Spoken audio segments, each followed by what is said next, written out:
दुसऱ्या वग्गातील, आता म अक्षर जे आहे हे म अक्षर कोणत्या वग्गातील आहे, कोण सांगेल? म अक्षर प वग्गातील है। तर जिस समय हम ये लास्ट वाला जो अक्षर है, जो जिस वग्ग में आता है उसका जो लास्ट वाला, हर वग्ग में 5 अक्षर है, उसके लास्ट में म है, इसलिए यहाँ पे डबल म हो गया। अगर यहाँ पे प होता, फिर भी यहाँ पे अगर प के ऊपर आधा र होता तो यहाँ पे भी हम क्या करते, आधा म लेते, इस तरीके से। तो इस हिसाब से हमें देखना है, हम ज्यादा डिटेल में नहीं जाएंगे उसके, सिर्फ हमें समझ लेना है कि आधा र नहीं होता है। उसके साथ साथ धर्म शब्द देखा था हमने, उसका धम्म बनता है, लेकिन कुछ ऐसे अपवादात्मक कुछ अक्षर है, कुछ शब्द है कि उन शब्दों को हम एज इट इज लिखते हैं, जैसे कि ब्राह्मण। ब्राह्मण शब्द हम इस तरीके से ही लिखेंगे, भले ही यहाँ पे आधा र है, पर ऐसे कुछ पाली में ऐसे अपवादात्मक शब्द है जिनको हम एज इट इज लिखते हैं, जैसे कि यहाँ पे आधा र ही लिखा है, पर पाली में हमें आधा र नहीं मिलता है, पर कई जगहों पे हमें ब्राह्मण शब्द इस तरीके से ही त्रिपिटक में मिलता है। ठीक है, ये इसके बारे में हमने देखा। उसके साथ साथ पाली में हमें ऋषि वाला रू नहीं मिलता है। कौन सा वाला रू नहीं मिलता है? ऋषि वाला, ये वाला रू हमें पाली में नहीं मिलता है। इसके अलावा इसके बदले में हम जो अक्षर लिखते त्याच्याऐवजी आपण ज्या अक्षरांचा वापर करतो ते कोणते? अ, ई और उ, इन अक्षरों का यूज हम रू के बदले में करते हैं। रूच्या ऐवजी आपण या अक्षरांचा वापर हा करत असतो। जैसे कि हमने कल भी देखा था कि पाली में श और श नहीं मिलता है, इसके बदले में हम कौन से अक्षर का यूज करते हैं? स अक्षर का यूज करते हैं। अगर इसका उदाहरण अगर हम देखा जाए तो ऋषि पतन, हम सारनाथ को क्या बोलते हैं? इसी पतन, इसी, इसी मतलब ऋषि, इसी मतलब क्या? ऋषि, इसलिए इसको इसी पतन कहते हैं। रू के बदले में हमने क्या यूज करते हैं? ई का यूज करते हैं। इस तरीके से कुछ उदाहरण है। उसके साथ साथ पाली में हमें ए नहीं मिलता है, इसके अलावा हम क्या करते हैं? सर तुमचा आवाज येत नाही सर।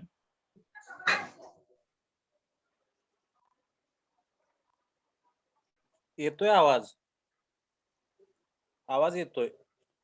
ज्यांना आवाज येत नाही त्यांनी एकदा आपलं नेट कनेक्शन पण चेक करा, कारण की कदाचित नेट कनेक्शन मुळे पण तुम्हाला आवाज येत नसेल। ठीक है, इसके दीर्घ एक के बदले में हम ए का यूज करते हैं, रस्व। ठीक है, उसके बाद औ के बदले में ओ का यूज करते हैं। तो ये कुछ छोटे से नियम है, ज्यादा नहीं है। उसके साथ साथ पाली में हमें विसर्ग नहीं मिलता है। विसर्ग जे शब्द असतात ते आपल्याला पालीमध्ये मिळत नाही। विसर्ग, पालीमध्ये विसर्ग होत नाही, तो हे लक्षात ठेवायचं, हे थोडक्यात नियम आहे।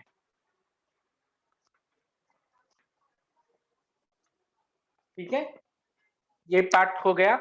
उसके बाद हम आज ग्रामर में विभक्ति की तरफ मुड़ने वाले हैं, पर विभक्ति सीखने से पहले कुछ ऐसे शब्द है उनके बारे में भी हमें समझ लेना जरूरी है, जैसे कि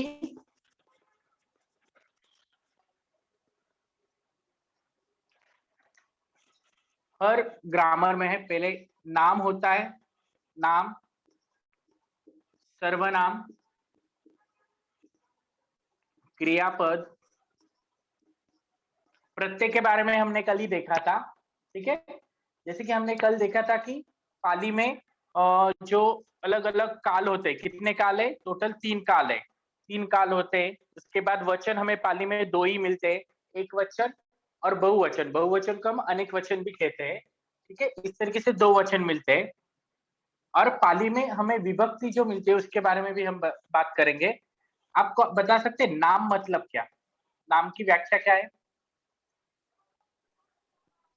एखाद्या व्यक्तीचे, वस्तूचे, जागेचे नाव, जिसकी वजह से आदमी की पहचान होती हो।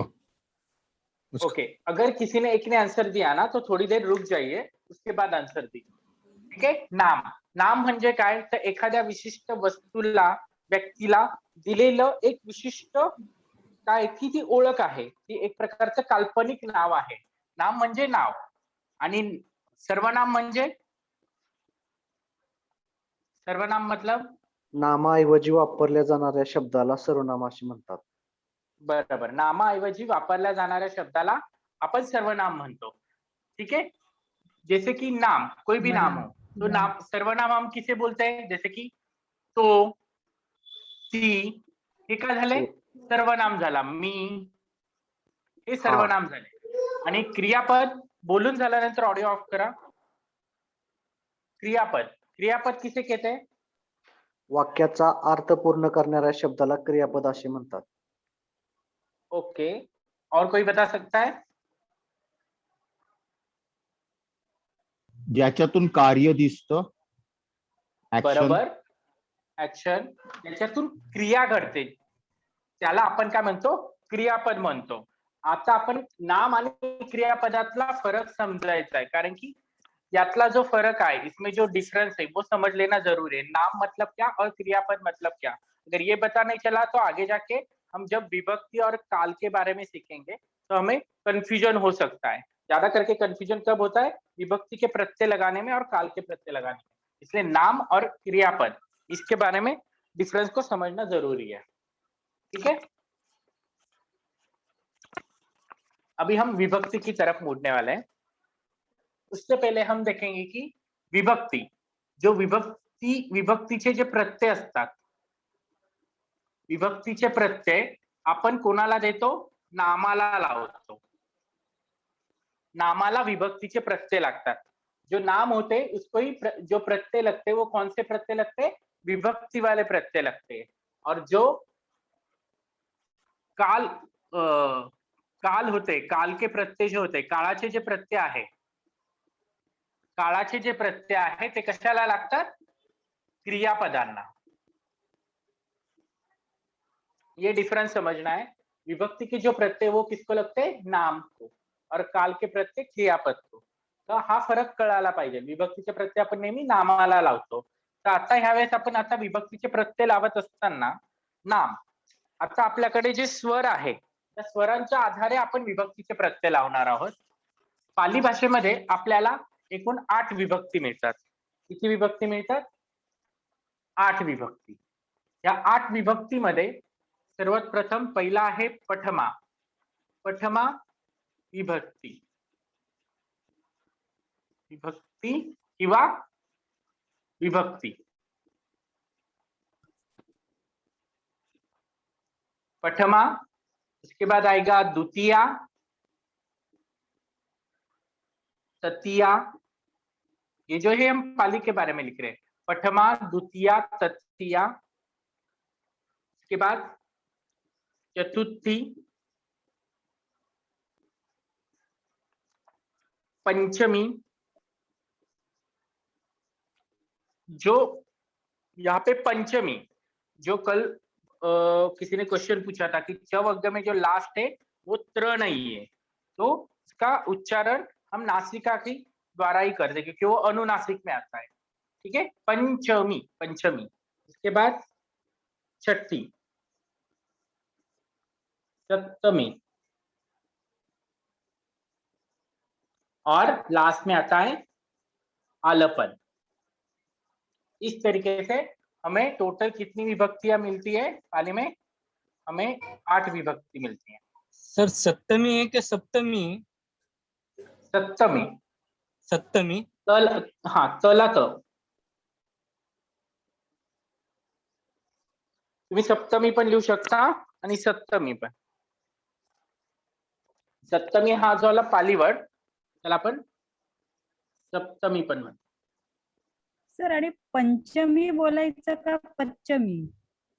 पंचमी, पंचमी विभक्ती. पण आपण हो. पंच बोलतो. सर आपला एकदा व्हिडिओ चेक करा जर.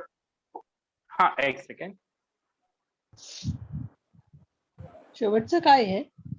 8वां क्या है सर, 8वां? आलपन.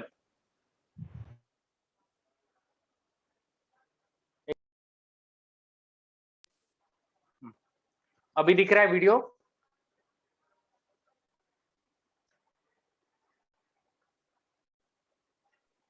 यस सर, दिख रहा है। ओके।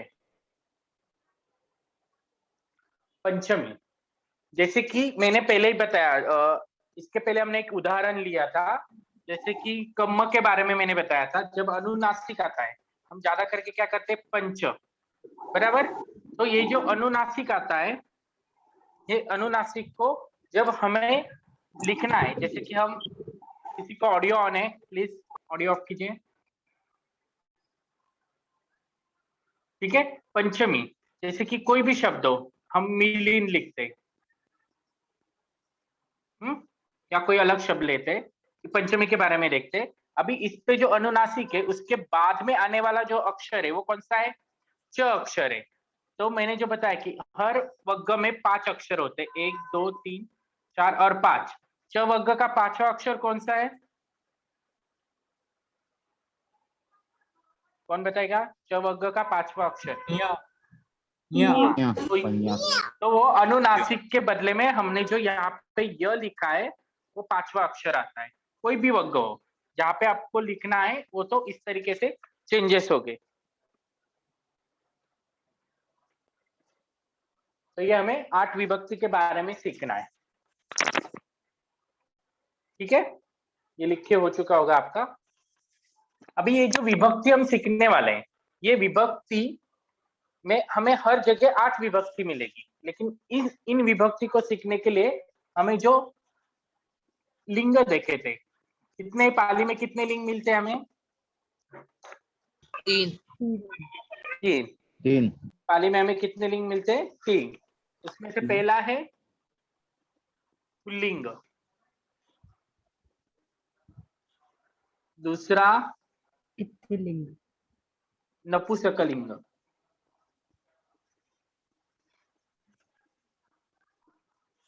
और तीसरा इत्थिलिंग।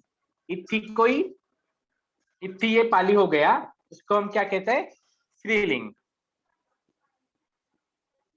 इनके हिसाब से हम अलग अलग विभक्ति के प्रत्यय जो है वो अलग अलग होते हैं, तो वो अलग अलग प्रत्यय भी हम यहाँ पे देखने वाले हैं। ये हो गया विभक्ति के बारे में। तो हर एक लिंग के अनुसार विभक्ति के जो प्रत्यय होते हैं, प्रथमा, द्वितीया, तृतीया से लेके पंचमी, सप्तमी तक, सप्तमी और आलम्पन तक, तो इसमें चेंजेस हमें मिलते हैं। इसमें से आज हम जो देखने वाले हैं वो हम पुल्लिंगी के बारे में ही देखने वाले हैं। और ये जो पुल्लिंगी शब्द के बारे में देखने वाले हैं, पुल्लिंगी विभक्ति के बारे में देखने वाले हैं, तो उसमें भी हमें अलग अलग तरीके से प्रत्यय मिलते हैं। वो किस तरीके से, क्योंकि हमने पहले ही देखा कि कोई भी व्यंजन हो, उस व्यंजनों को जब तक उसमें स्वर ऐड नहीं होता है, जोपर्यंत आपण व्यंजनांमध्ये स्वर मिळवत नाही तोपर्यंत त्याचं उच्चारण हे योग्य प्रकारे होऊ शकत नाही।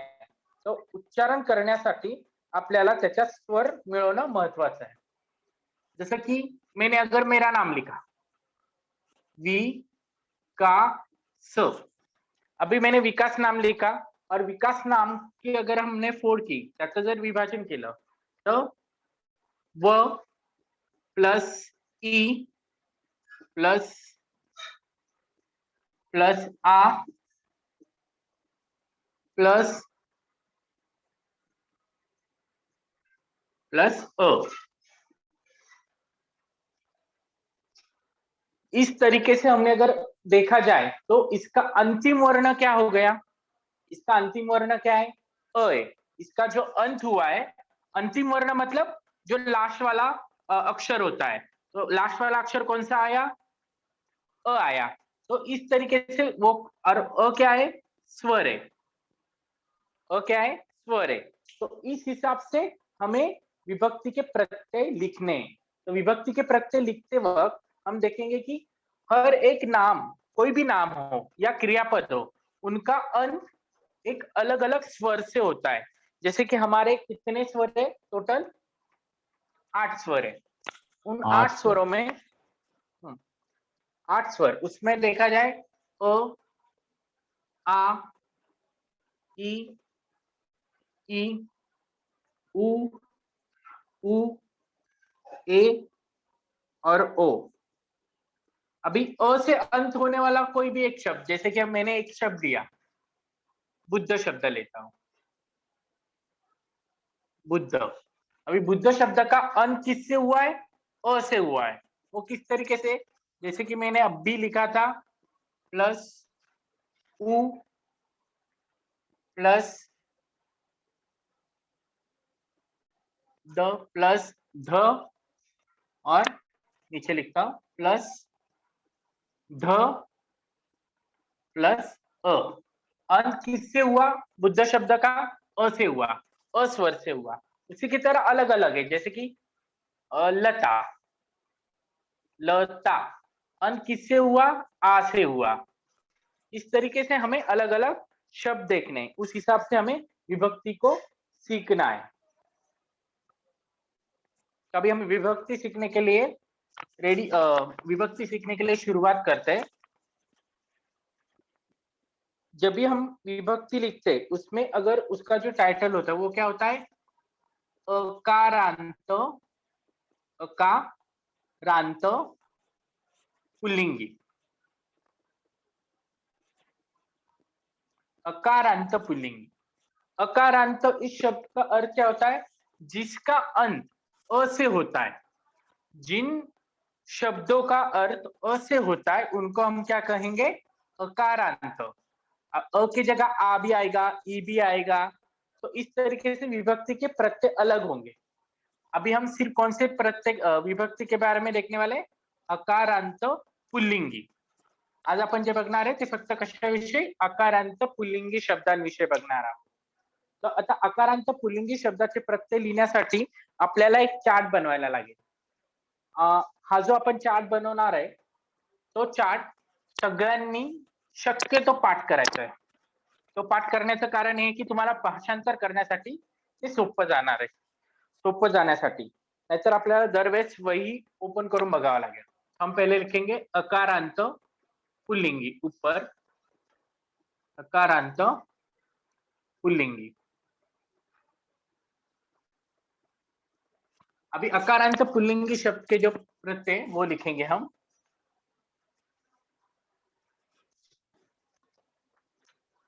अकारांत पुल्लिंगी शब्द में हमें चार्ट बनाना है, उसमें हमें 3 पार्ट करने हैं।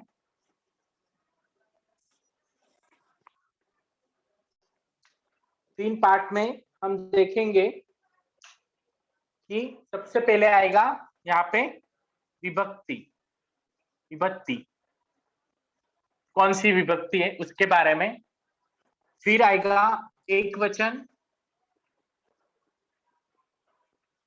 और यहाँ पे अनेक वचन भी लिख सकते हैं आप, या बहुवचन भी। अनेक वचन या बहुवचन दोनों भी लिख सकते हैं। अभी यहाँ पे हमें लिखना है पठमा विभक्ति, पठमा। ठीक है। अभी पठमा विभक्ति के जो प्रत्यय, प्रथमा विभक्ति के प्रत्यय है ओ। एक वचन में ओ, अनेक वचन में आ। द्वितीय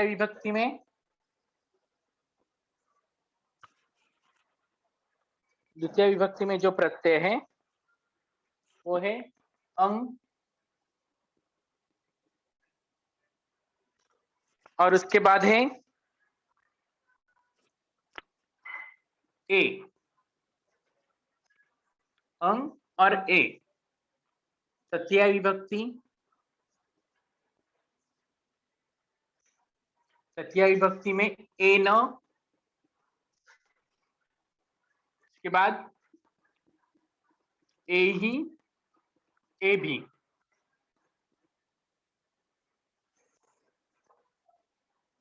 चतुर्थी,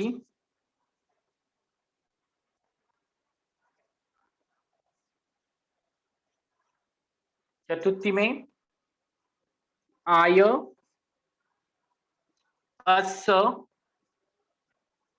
क्योंकि ब्रैकेट में अ लिखना है, अस और आनम।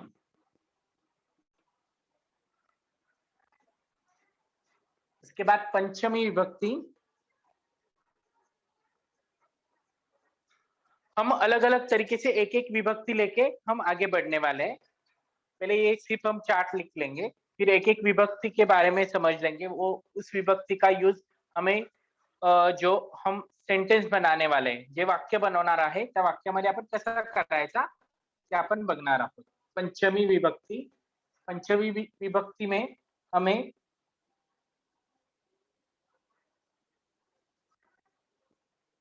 हमें जो प्रत्यय मिलते हैं वो है आ, स्मा आणि मा। इसके बारे में हम देखेंगे आगे, कंफ्यूज होने की जरूरत नहीं है। आ, स्मा, मा। और बहुवचन में, बहु मतलब अनेक वचन में ए ही और ए भी। हर किसी को ग्रामर का पार्ट जो है वो कठीण वाटतो, सगळ्यांना ग्रामर जरा अवघड वाटतं। ग्रामर विषय म्हणला की नकोसा वाटतो। ज्यावेळेस आपण हळूहळू शिकू त्यावेळेस तो सोपा वाटायला लागेल। पहिल्यांदाच बघून तुम्हाला तो अवघड वाटण्याचं कारण नाहीये। उसके बाद आएगा छठी विभक्ति। छठी विभक्ति में जो प्रत्यय आते हैं वो है अस्य, आनम। अस्य, सर आनम। तृतीया आणि पंचमी विभक्तीमध्ये बहुवचनामध्ये ए आणि ए बी हे दोन्ही सेम आहेत ना? हो, ते सेम आहे, आपण त्याच्याविषयी नंतर बोलणार आहोत। ऑडियो ऑफ करा। उसके बारे में हम बाद में देखेंगे। मैं हर एक विभक्ति के बारे में बाद में एक्सप्लेनेशन देने वाला हूं। उसके बाद आएगा सप्तमी विभक्ति। सप्तमी विभक्ति के जो प्रत्यय है वो है ए, मी और मी। नीचे जो लिखा हुआ है वो दिख रहा है आपको?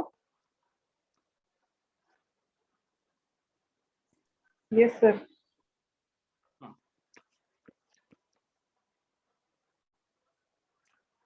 और बहुवचन में जो प्रत्यय है, बहुवचन में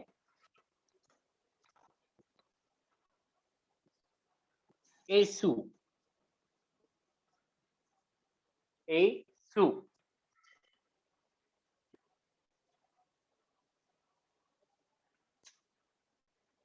ठीक है। और जो लास्ट वाला आलपन है, ऊपर का लिख के हो चुका होगा। मैं प्रथमा विभक्ति के यहाँ पे आलपन लिखता हूं। आलपन,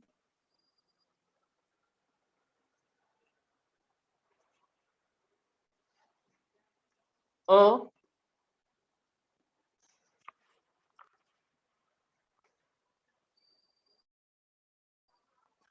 आ, और यहाँ पे भी आ। इस तरीके से हमें प्रत्यय मिलते हैं।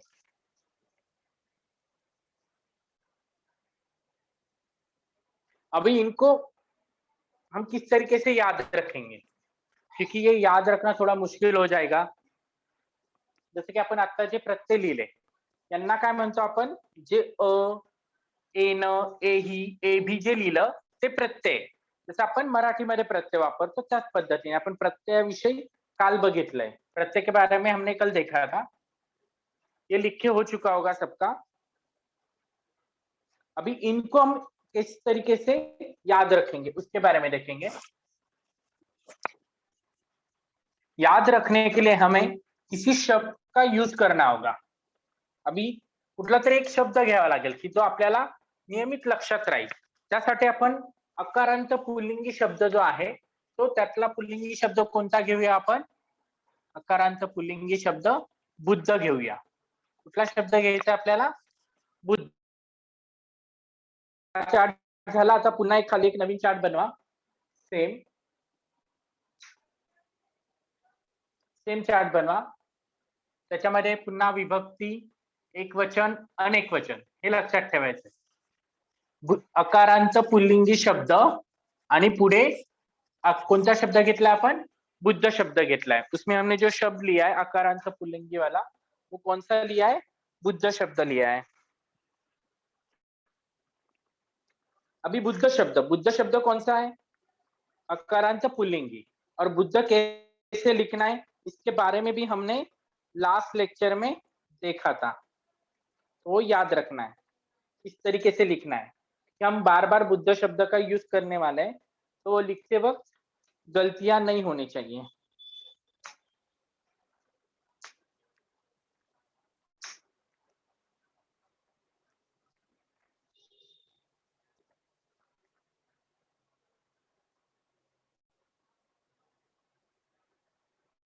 ठीक है, अभी पठमा, उसमें हमने बुद्ध शब्द लिया।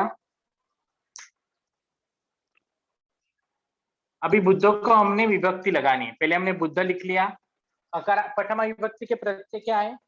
एक वचन के, एक वचन का प्रत्यय क्या है?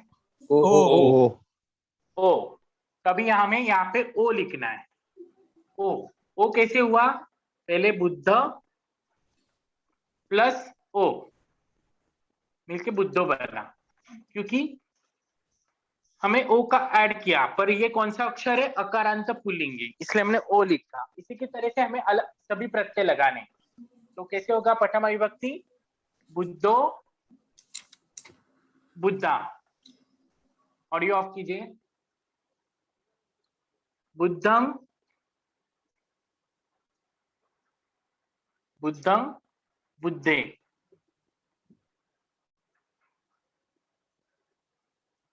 बुद्धेन, बुद्धेहि,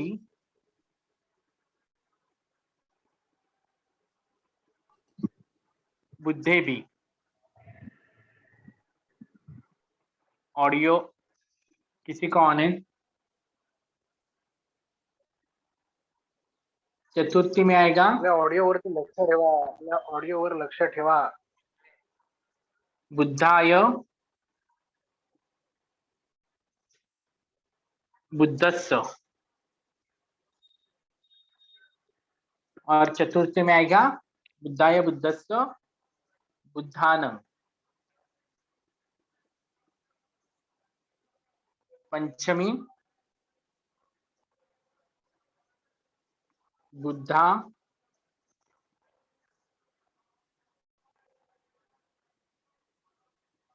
बुद्धस्मा।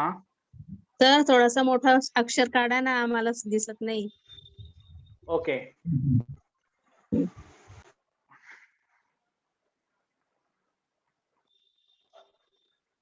चतुर्थी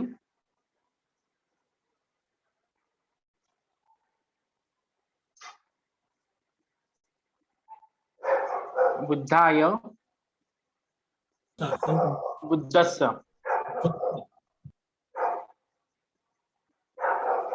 और बुद्धानं।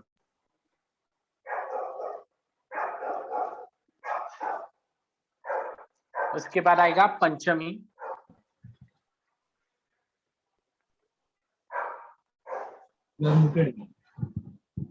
ऑडिओ ऑफ करा, ऑडिओकडे लक्ष ठेवा.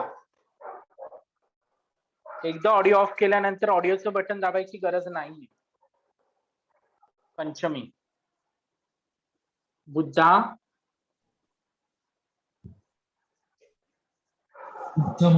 बुद्धस्मा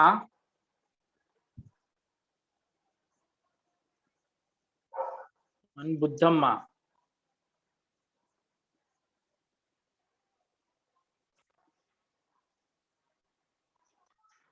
और बहुवचन में आएगा बुद्धे ही बुद्धे भी.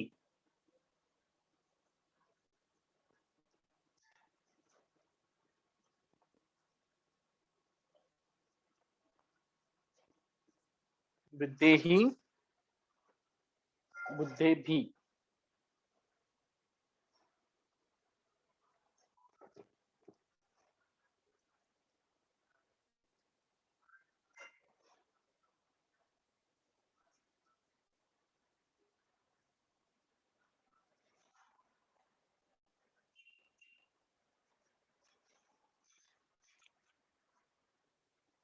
ठीक है,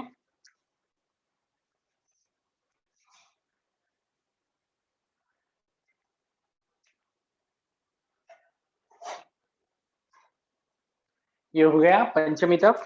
आगे जाते हैं।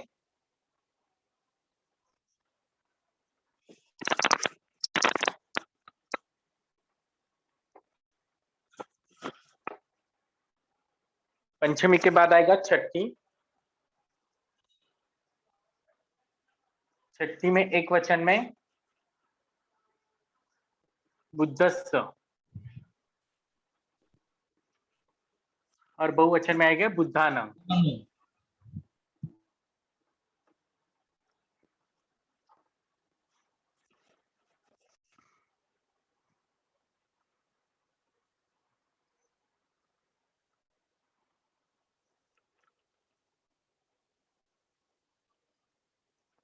उसके बाद आएगा सप्तमी विभक्ति।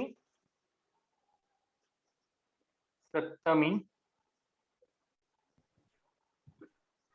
बुद्धे बुद्धिस्मी कृपया तुम्ही आन्सर देऊ नका, कारण की ऑडिओमुळे इतरांना डिस्टर्ब होऊ शकतं. मी सांगतोच आहे. भास्कर बनसोडे तुमचा सतत ऑडिओ ऑन होतोय.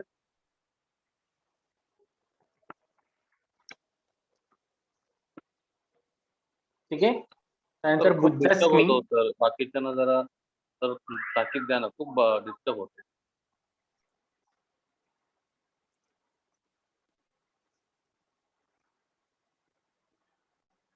बुद्धम्मी आणि बहुवचनामध्ये येणार बुद्धेसु.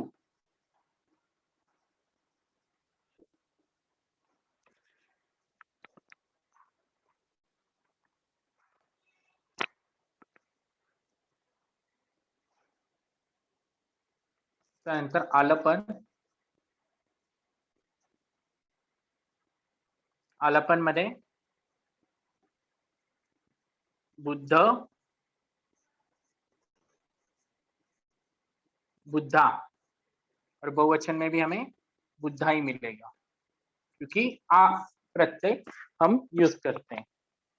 तो इस तरीके से हमें प्रत्यय लगाने. पहले हमने देखा कि प्रत्यय कैसे होते हैं. वो जो प्रत्यय भले ही नाम बदल जाए, नाम चेंज हो सकता है. अभी हमने सिर्फ बुद्ध शब्द लिया. इस तरीके से आप कोई भी अकारांत पुल्लिंगी नाम ले सकते हैं.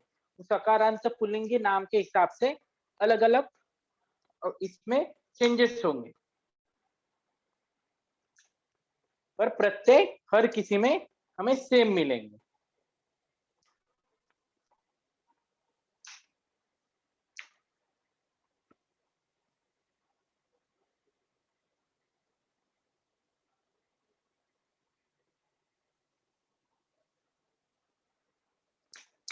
ठीक है, ये लिखे हो गया आपका. आगे बढ़े.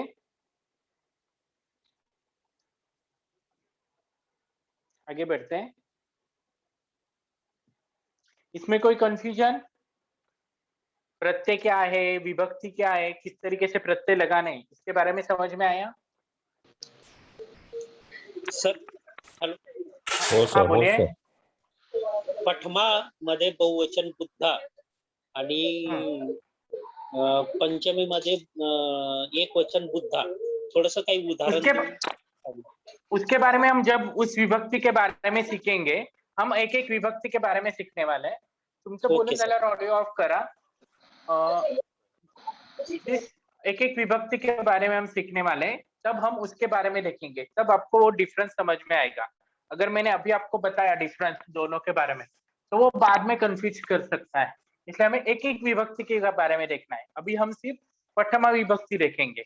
बाकी विभक्ति के बारे में आप फिलहाल सोचिए मत, सिर्फ एक के ऊपर ध्यान दीजिए. ठीक है. सबसे पहले हमें देखना है प्रथमा विभक्ति. बोला सर. जर ते चतुर्थी आणि छठी मध्ये जे बहुवचन आहे त्याचं प्रोनाउन्स काय करायचं? बुद्धानम. अंग ना. न चा उच्चार. हो, जसं आपण काल बघितलं की अनुनासिक, पाली भाषेमध्ये आपण अनुनासिकचा वापर करतो, निगडित. तर अनुनासिकचं उच्चारण करताना आपल्याला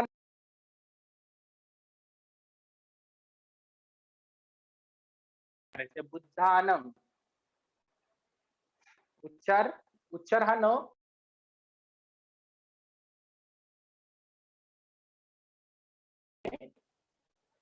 अभी प्रथमा विभक्ति का यूज किस तरीके के किया जाता है? पहले प्रथमा विभक्ति की व्याख्या लिख लीजिए।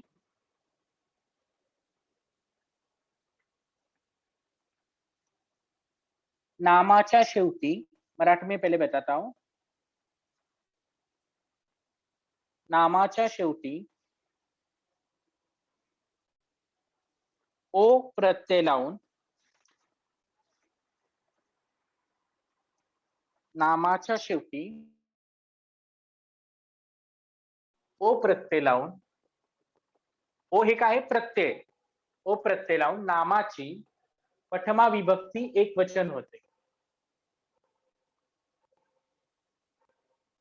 व नामाच्या शेवटी आ प्रत्यय लावून,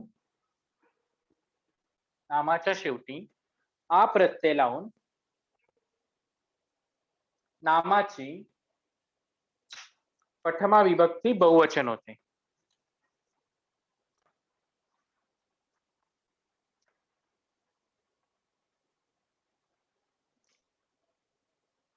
हिंदी में बताता हूं, प्रथमा विभक्ति एक वचन बनाने के लिए, प्रथमा विभक्ति एक वचन बनाने के लिए मूल शब्द के पीछे हम ओ लगाते हैं तथा प्रथमा विभक्ति बहुवचन बनाने के लिए मूल शब्द में हम आ लगाते हैं।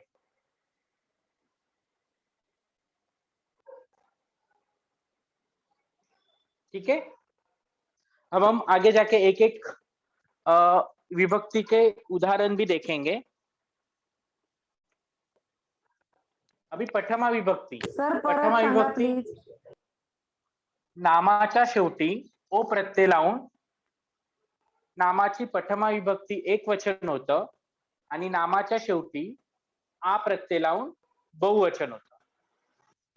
ओ लावला तर एक वचन, आ लावला तर बहुवचन थोडक्यात। आणि विभक्तीची प्रत्यय हे नेहमी लक्षात ठेवायचे, विभक्तीची प्रत्यय फक्त कशाला लागतात? नामाला, फक्त नामाला विभक्तीचे प्रत्यय लागत असतात।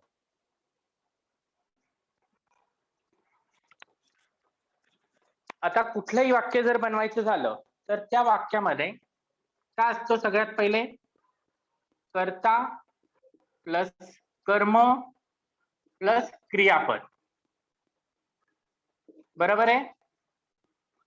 अपन मराठी शिकलेलो, हिंदी भी हमने सीखा है, हर इसमें कर्ता कर्म क्रियापद होता है, तभी वो तेव्हाच ते वाक्य काय होतं? पूर्ण बनू शकतं। जसं की बुद्ध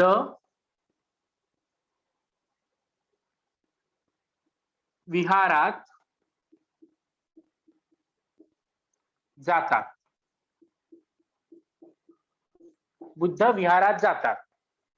आता हे जे वाक्य आहे, या वाक्यामध्ये कर्ता काय आहे? बुद्ध बुद्ध बुद्ध कर्ता आहे, क्रियापद काय आहे? जातात जातात जातात, आणि कर्म विहारात विहारात।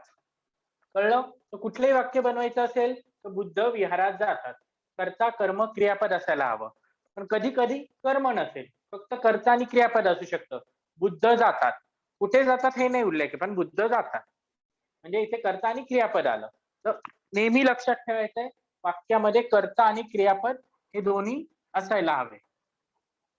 आता कर्ता कर्म क्रियापद बघितला आपण, आता जी प्रथमा विभक्ती आहे वाक्यामध्ये, जो भी कोई हम सेंटेंस बना रहे हैं उसमें वाक्यामध्ये प्रथमा विभक्ती ही नेहमी काय म्हणून येते? कर्ता म्हणून येते। काय म्हणून असते प्रथमा विभक्तीचा वापर? कर्ता म्हणून आपण वाक्यामध्ये करत असतो। कुठलंही वाक्य असो, तुम्हाला आता ज्यावेळेस तुम्ही भाषांतर कराल, त्या भाषांतर करताना तुम्हाला कळलं पाहिजे की तो वाक्यामध्ये कर्ता कोण आहे। मग डोळे झाकून कर्त्याला कुठली विभक्ती लावायची आपल्याला? प्रथमा विभक्ती। पण ती प्रथमा विभक्ती लावत असताना तो जो शब्द आहे तो पुल्लिंगी आहे, स्त्रीलिंगी आहे की नपुंसकलिंगी आहे हे बघ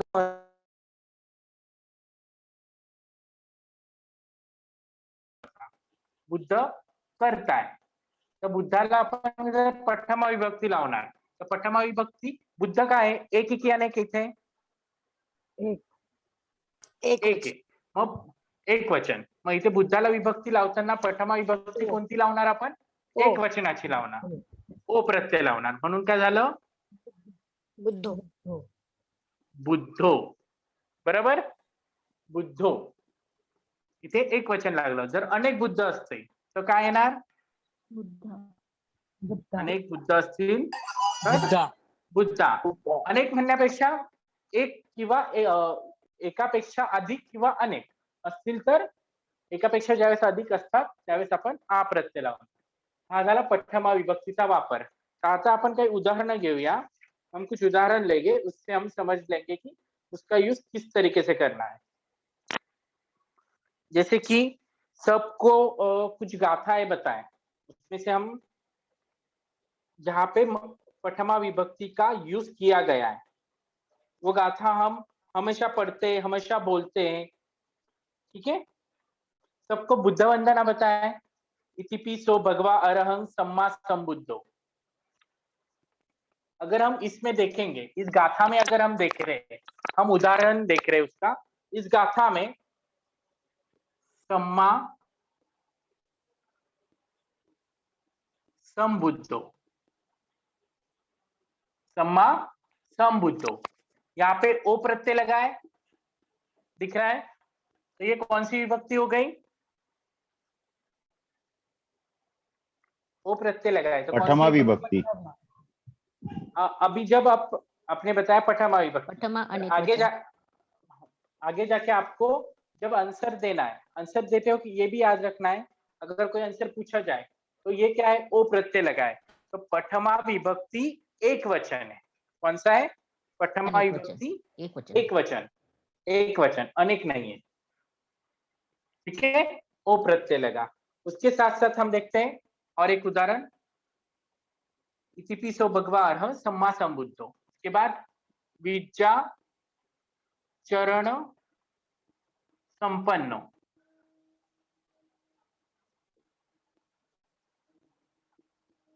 यहाँ पे भी कौन सी विभक्ति लगी है? ओ प्रत्यय लगा है. यहाँ पे भी प्रथमा विभक्ति एक वचन है. उसके बाद सुगतो, ओ प्रत्यय लगा है. अनुत्तरो,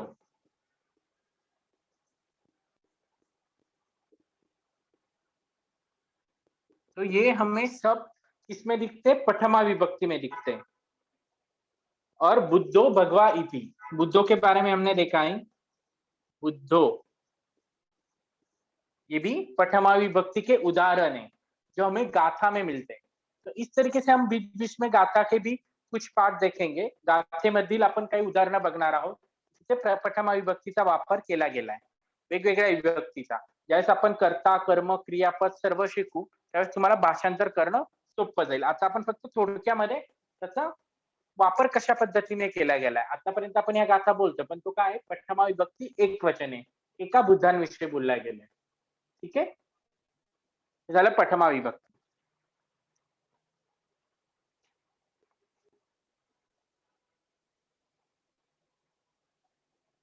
आता या प्रथमा विभक्तीची काही उदाहरणं आपण बघूया. पण उदाहरण बघण्या अगोदर आपण क्रियापद बघणार आहोत. का? कारण की आता जर उदाहरण बघायचे तर आपल्याला क्रियापद पण माहित असणं जरुरी आहे.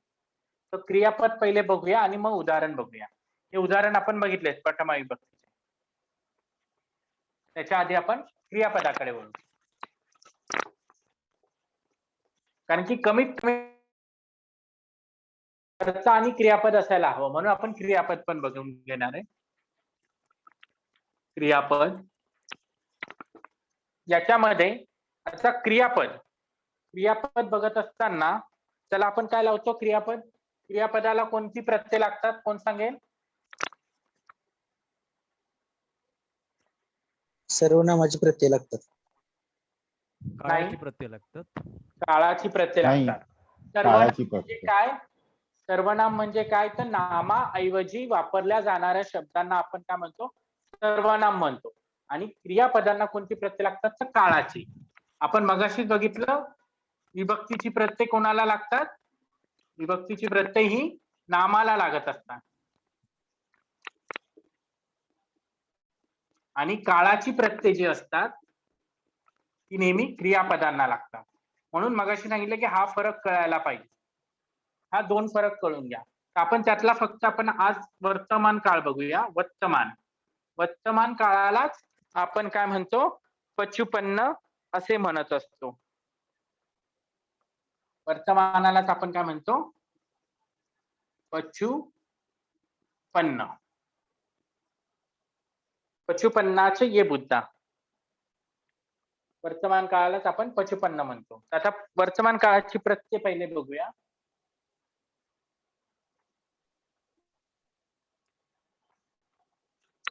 त्यासाठी पण आपल्याला एक चार्ट बनवायचा आहे. त्यात पण 3 पार्ट असणार आहे.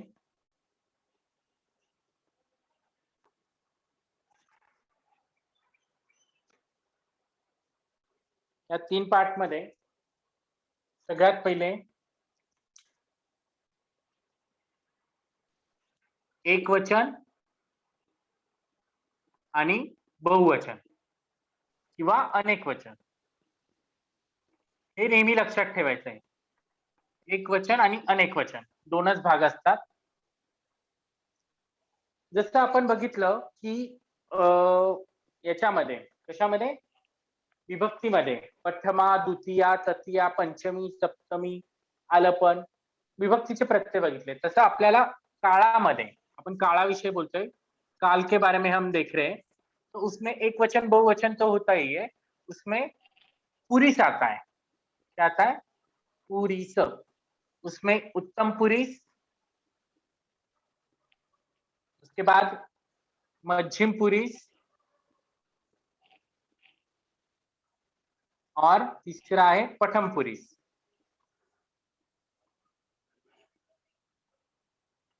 उत्तम पुरुष, मध्यम पुरुष, प्रथम पुरुष. जैसे कि हम सर हिंदी या थोडं मोठा अक्षर काढा ना सर थोडं. हे भरपूर मोठं अक्षर आहे. थोडं झूम करून बघा तुम्ही.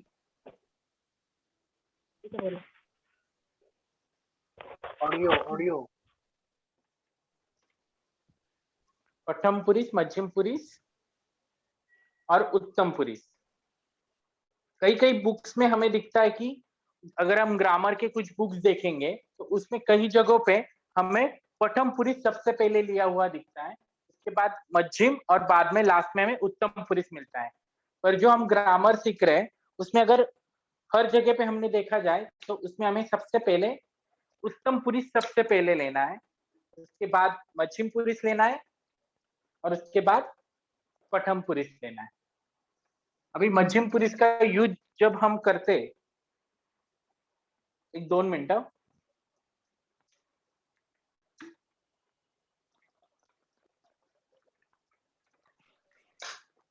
हॅलो सर, स्क्रीन मोठी करा, ती दिसत नाहीये.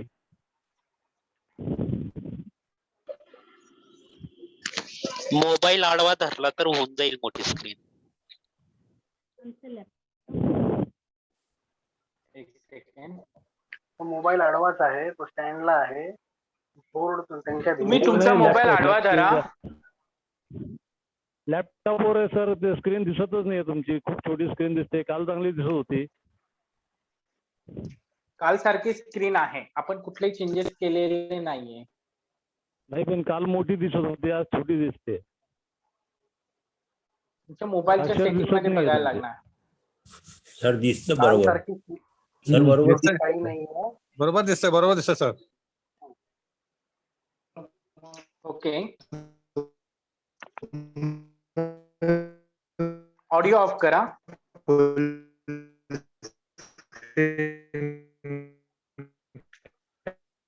कोणाचा तरी ऑडिओ ऑन आहे. एवढे तुमचा ऑडिओ ठीक है, प्रथम पुरुष, उत्तम पुरुष, मध्यम पुरुष. अभी प्रथम पुरुष में हम देखेंगे की जो प्रत्यय आते हैं वो है मी, म, सी, थ,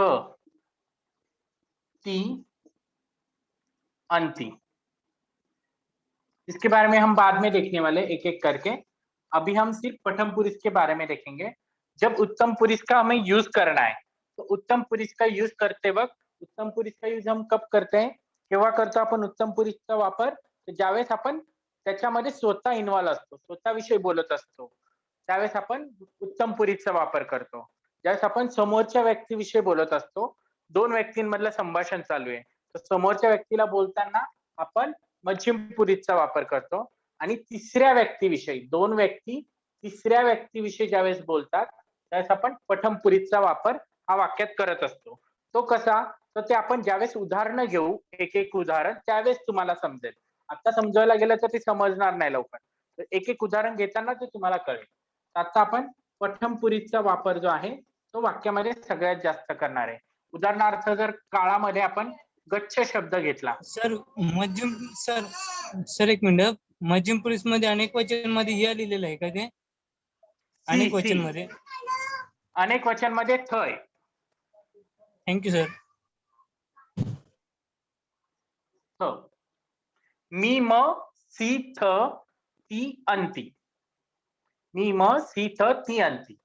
आता आपण गच्छ शब्द जर घेतला, याच्या पुढे आपल्याला गच्छ शब्द लावायचा आहे आणि उत्तम पुरुष मध्ये आपल्याला त्याच्यामध्ये काही ठिकाणी आ ऍड करायला लागतो. काय करायला लागतो? आ ऍड करायला लागतो. आणखीन आता हे झाल्यानंतर आणखीन एक खाली सेम चार्ट बनवा. त्याच्यामध्ये पुरुष, एकवचन, अनेक वचन अशा पद्धतीनेच बनवा. आता आपण गच्छ शब्द घेऊन त्याला प्रत्यय लावणार आहे. तर पहिल्या याच्यात काय येणार? गच्छामी, गच्छामी, गच्छाम, गच्छसि, गच्छथ, गच्छति. गच्छन्ति. ऑडिओ विचारलं जाईल त्यावेळेस सांगा. गच्छन्ति, गच्छामी, गच्छाम, गच्छसि, गच्छथ, गच्छति, गच्छन्ति.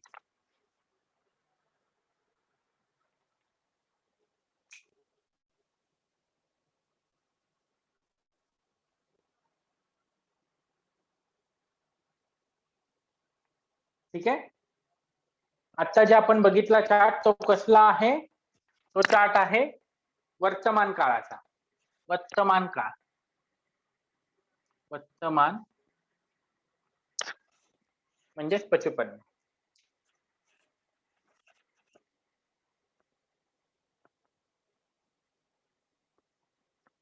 आपण एक दोन उदाहरणं बघू. अरविंद सर, तुम्ही कंटिन्यू करणार आहेत क्लास की नंतर लेक्चर घेणार?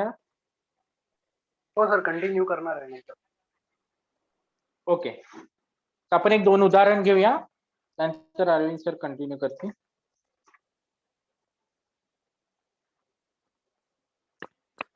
लिहून झालं हे?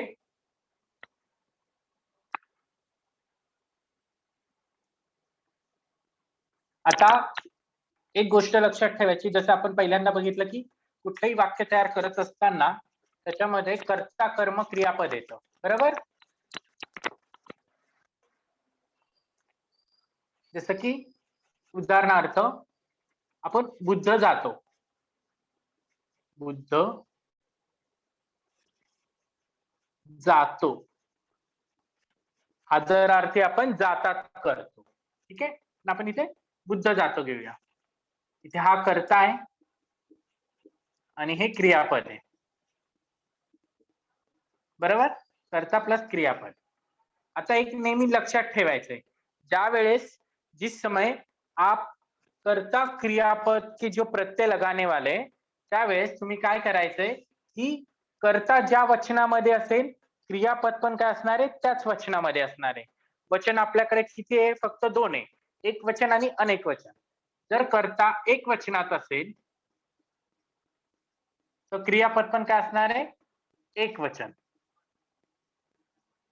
कर्ता अनेक वचनात असणार तर क्रियापद पण अनेक वचन असणार.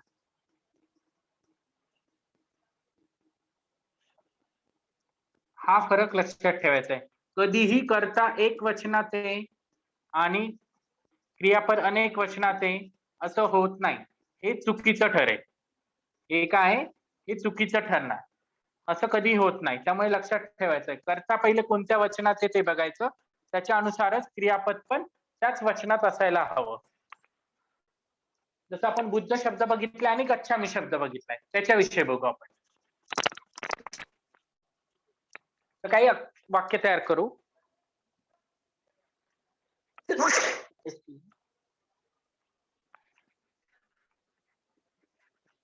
बुद्धो एक वचन में बुद्धो और गच्छति.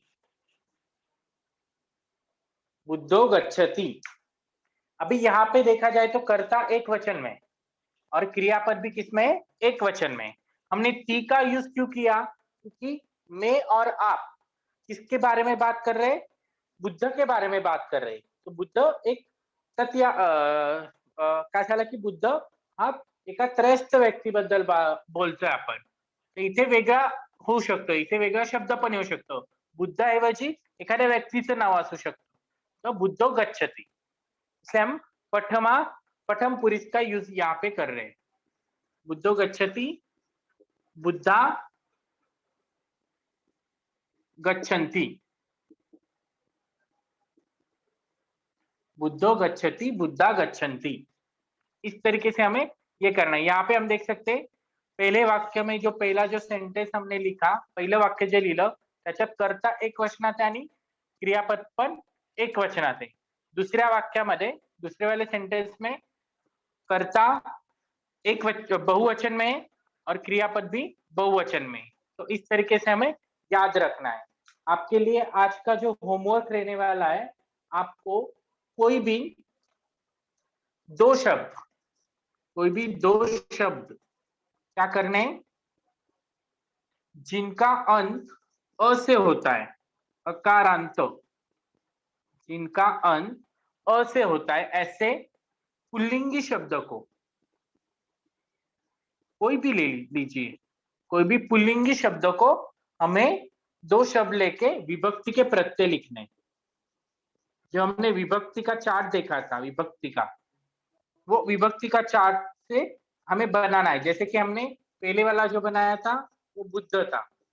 जो आपण पहिल्यांदा बुद्ध शब्दानुसार विभक्तीचे प्रत्यय लिहिले. बुद्धो, बुद्धा, बुद्धम, बुद्धे, बुद्धेन, बुद्धेहि, बुद्धे भी. तो उसकी बजाय आप आपका खुद का नाम भी लिख सकते, पर उस नाम का अंतिम वर्ण क्या होना चाहिए? अ होना चाहिए. जब तक अंतिम वर्ण आप नहीं लिखेंगे, अंतिम वर्ण देखना पड़ेगा. उसी के हिसाब से आपको विभक्ति के प्रत्यय लिखना है. ये आपका रहेगा होमवर्क.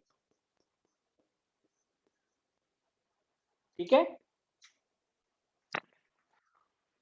ये आपका क्या है? होमवर्क है. कोई भी दो शब्द ले सकते हैं कि जिनका अंत अ से होता है. और एक सबसे महत्वपूर्ण बात जो है वो हमें देखना है, जब भी हम विभक्ति के प्रत्यय लगाते तो विभक्ति के प्रत्यय लगाते वक्त हमें कुछ चीजें ध्यान में रखनी है. काही गोष्टी आपल्याला लक्षात ठेवायच्या आहे. त्या गोष्टी कोणत्या आहे की त्या गोष्टींचं ज्ञान असायला आपल्याला ज्ञान असायला हवं. ते कोणतं?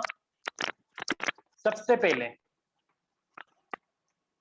विभक्ति के प्रत्यय हम किसको लगाते हैं? कौन बताएगा?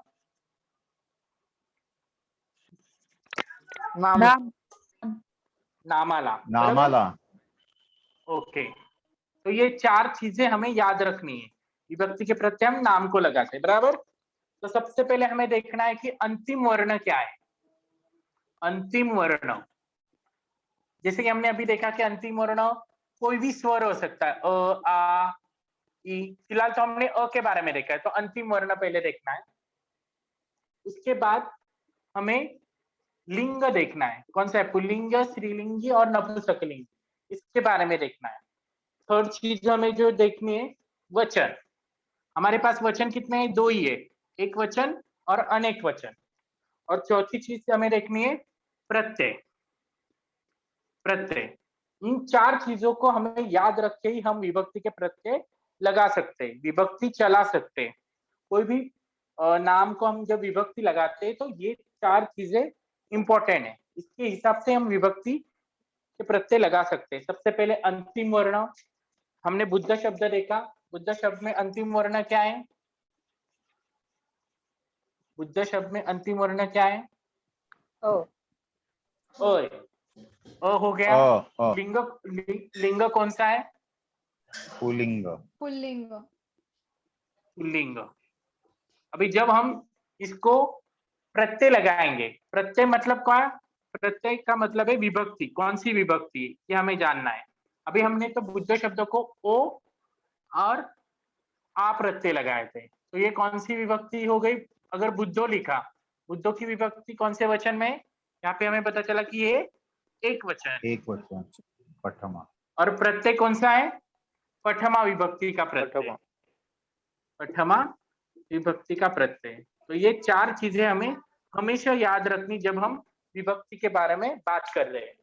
आगे जाके हम अलग अलग विभक्ति सीखेंगे, तो इन 4 चीजों को हमें याद रखना है। सबसे पहले अंतिम वर्ण, उसके बाद लिंग, वचन और प्रत्यय। ये 4 चीज अगर आपको अच्छी तरीके से बताए, तो अब कोई भी शब्द हो, कोई भी नाम हो, तो उस नाम को हम विभक्ति के प्रत्यय लगा सकते हैं। तो यहाँ पे हम रुकते हैं, किसी को कुछ क्वेश्चन होगा तो पूछ सकते हैं, एक 5 मिनिट, फिर बाद में अरविंद सर लेंगे। सर मंजिम पुरुषांनी प्रथम पुरुषाचा वापर कसा करताना सांगा ना जरा. त्याच्याविषयी आपण डिटेल मध्ये बघणार आहोत. प्रथम पुरुषचा वापर ज्यावेळेस आपण करतो, प्रथम पुरुष हा तिसऱ्या व्यक्तीविषयी ज्यावेळेस बोलत असतो, त्यावेळेस आपण प्रथम पुरुषचा वापर करत असतो. आणि उत्तम पुरुष आणि मध्यम पुरुष विषय आपण नंतर बघणार आहोत. सध्या फक्त प्रथम पुरुष विषयी बघा, कारण की एकाच दिवशी सगळं एक्सप्लेन केलं तर पुढे जाऊन कन्फ्युजन होईल. त्यासाठी आपण हळूहळू बघणार आहे. सगळ्यात पहिले आपण आता फक्त प्रथम पुरुष. तुम्ही तिसऱ्या व्यक्तीविषयी ज्यावेळेस बोलतात, त्यावेळेस तुम्हाला प्रथम पुरुषचा वापर करायचा, एवढं फक्त सध्या लक्षात असू द्या. हळूहळू आपण एक एक गोष्ट बघणार आहोत. एकाच दिवशी सगळं घेतलं तर मग कन्फ्युज करेल. आणि होमवर्क जो आहे, तो होमवर्क आपण बघितला की कुठलेही 2 शब्द घ्या, तुम्हाला जे वाटते ते, पण त्यांचा अंतिम वर्ण अ असला पाहिजे आणि लिंग पुल्लिंगी असलं पाहिजे. तुमचा जो होमवर्क आहे, असे कुठलेही तुम्ही एका नोटबुक वरती लिहायचा आहे, त्याचा फोटो घ्यायचा आहे आणि उद्या मी ग्रुपचं हे अलाउ करणार आहे की सगळ्यांनी त्याच्यावरती मेसेज करू शकता. तर फक्त कार्यशाळे संदर्भातच मेसेज करायचे, इतर मेसेजेस टाकायचे नाहीयेत. तुमचा होमवर्क फक्त तुमचा एक फोटो घेऊन तो होमवर्क त्याच्यावरती टाकायचा आहे तुम्हाला. उद्या मी दिवसा तो 12 नंतर ओपन करेन group. Arvind sir, okay sir. Arvind sir, homework टाकण्यासाठी पण एक ठराविक पिरियड ठेवा, म्हणजे इतर मेसेज येणार. हो, दुपारी 12 वाजता, एखादे 2 तास, 12 ते आणि किती एक लिमिट ठेवा. 12 ते 6 वाजेपर्यंत संध्याकाळी. ओके, नंतर पुन्हा ग्रुप बंद ओके, करण्यात. चालेल. ठीक है, अंतिम कोणाला काही क्वेश्चन, किसी को क्वेश्चन है आज जो हमने सीखा उसके बारे में? सर एकच विचारायचंय. हा, सर, बोला. हा, ते आपण सप्तमी मध्ये तो स्मी आहे का स्मिंग आहे? अनुस्वार आहे त्याच्या, अनुनासिक आहे. हा, त्याच्यावरती अनुनासिक आहे ना. अच्छा, इथे अनुनासिक आहे आणि याला अनुनासिक नाही. ठीक आहे. Okay okay, thank you sir, thank you. Okay, welcome. ठीक आहे, अरविंद सर कंटिन्यू करतील. Okay sir. सर्वांना धन्यवाद. आणि काही उदाहरणं असतील तर ते आपण पुढच्या लेक्चरला बघूया. Okay okay. सर्वांनी शांतपणे लेक्चर ऐकल्याबद्दल धन्यवाद. पुढचा लेक्चरही सर्वांनी शांतपणे ऐकायचा आहे.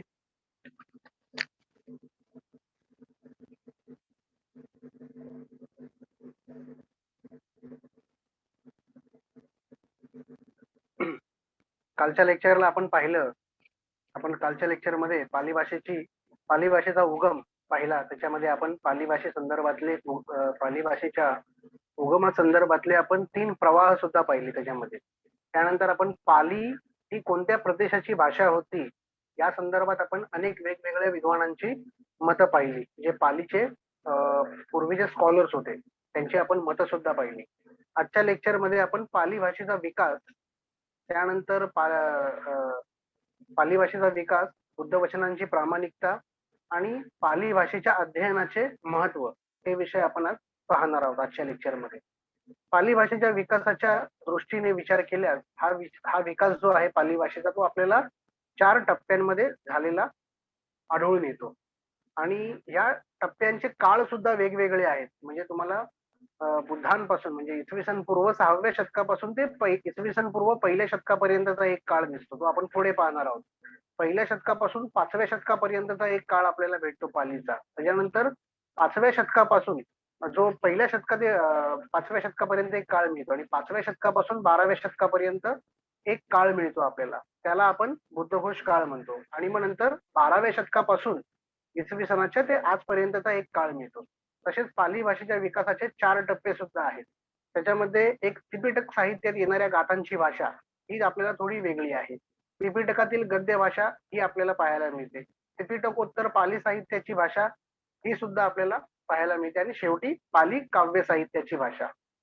याच्यामध्ये त्रिपिटक साहित्यात येणाऱ्या गाथांची भाषा म्हणजे त्रिपिटकात येणाऱ्या गाथांची भाषा वैदिक भाषेत अनेक रूपात दिसून येते. पाली भाषेने वैदिक भाषेतील 2/5 शब्द धारण केलेले आहे.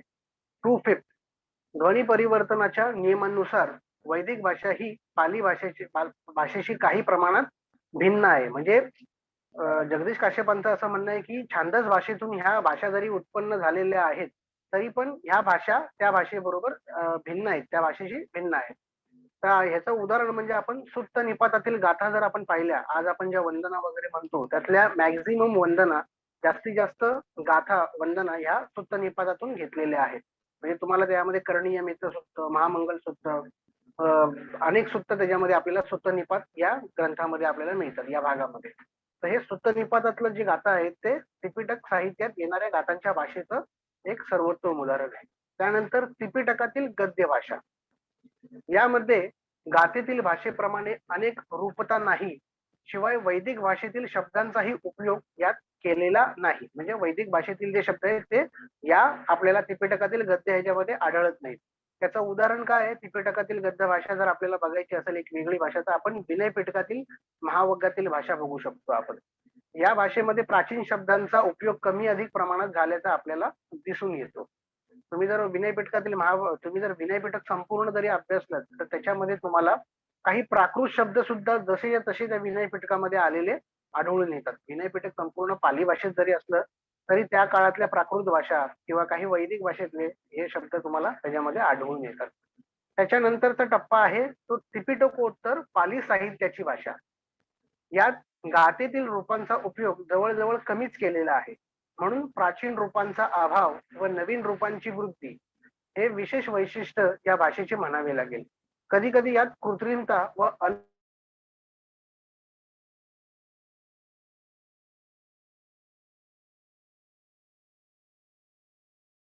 साहित्यामध्ये कृत्रिमता आणि अलंकारिकता निर्माण झाल्याचं आपल्याला दिसून येतं. आणि मग नंतर पाली भाषा आपलं मूळ स्वरूप जे होतं ते थोडं थोडं कुठेतरी कमी झालेलं आपल्याला दिसून येतं. तुम्ही डॉक्टर मेहनात अली यांचे थिसिस जर वाचाल तर त्याच्यामध्ये याची उदाहरणं सुद्धा दिलेली आहेत त्यांनी.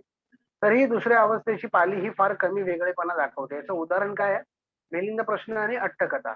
मिलिंद प्रश्न आणि ज्या अट्टकथा आहेत, अट्टकथा तर त्रिपिटक साहित्याच्या नंतर लिहिण्यात आल्या. अट्टकथेचा अर्थ कोण सांगू शकतो आपल्या इथं? जे जुने विद्यार्थी असतील त्यांनी सांगू नये कृपया. अट्टकथा म्हणजे काय, कोण सांगू शकेल? नवीन विद्यार्थ्यांपैकीच फक्त.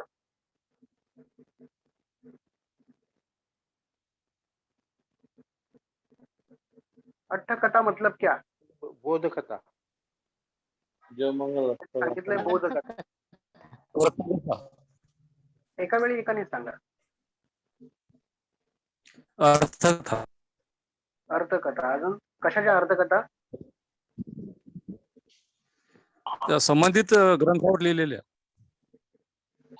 सर 8 गाथा येतील. आठ गाथा. महामंगल गाथामधील सॉरी जयमंगल अष्टगाथा येतील.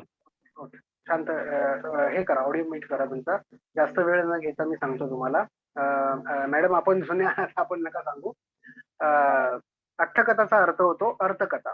कशाच्या अर्थकथा? तर त्रिपिटकाचं जे संकलन झालं पहिलं, जे बुद्धांच्या काळात बुद्धांच्या महापरिनिर्वाणानंतर 3 महिन्यांनी जी संगीती झाली आणि त्याच्यामध्ये त्रिपिटकाचं जे संगायन झालं, तर त्या त्रिपिटकाचे अर्थ पुढे जाऊन समजत नव्हते. म्हणजे त्याचं हे होत नव्हतं, म्हणजे ते काय म्हटलं गेलेलं आहे ते व्यवस्थित कळत नव्हतं त्या काळामध्ये.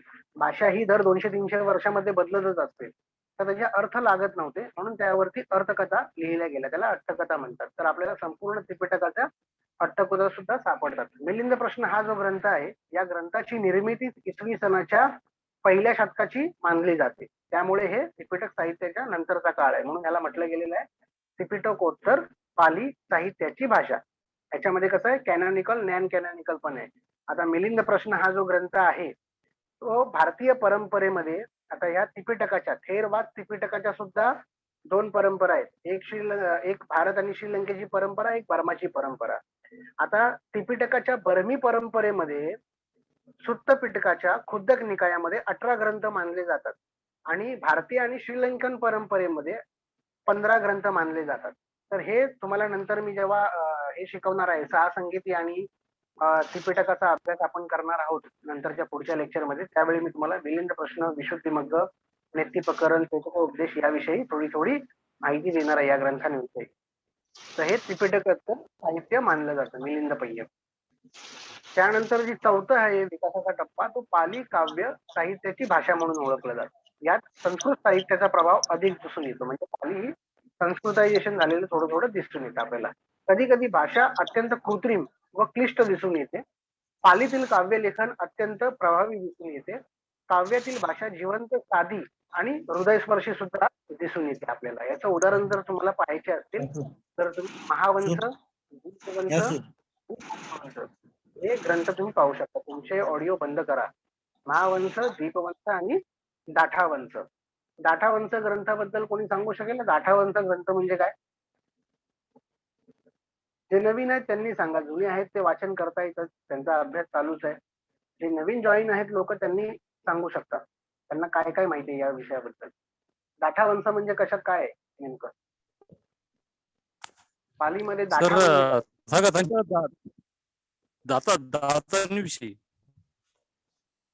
दाताविषयी अजून कोण बोलेल?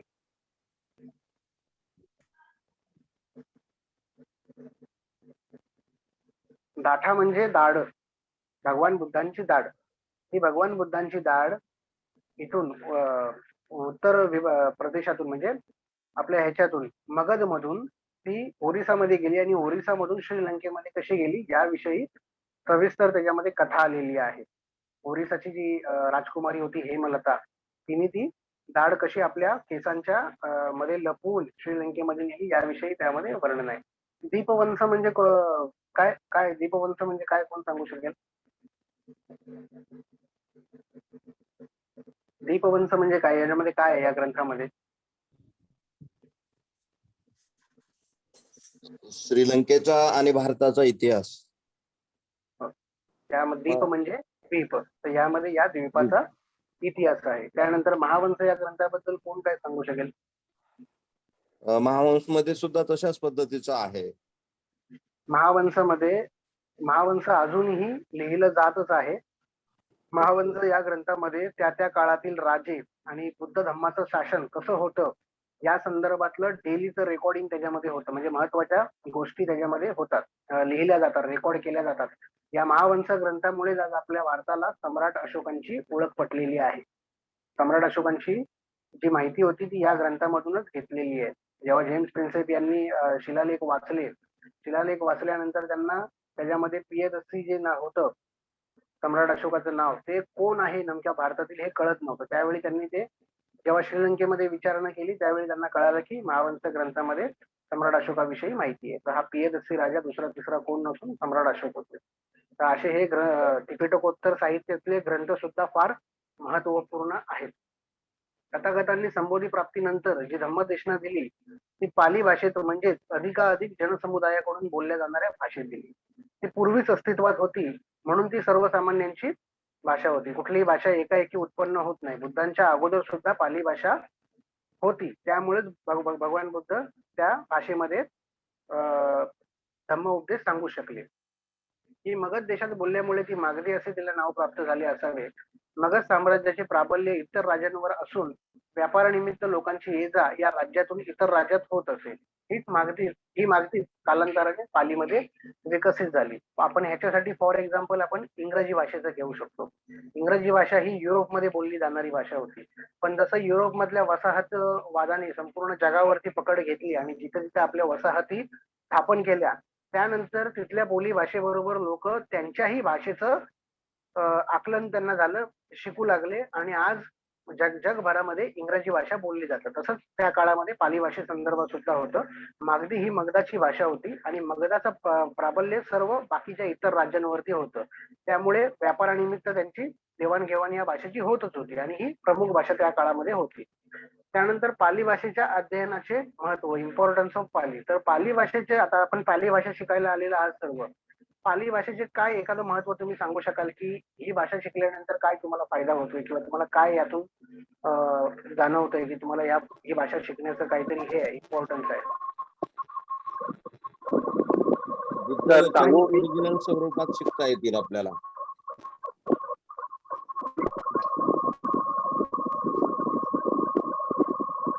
ऑडिओ गाथेची माहिती होती. गाथेची माहिती होती.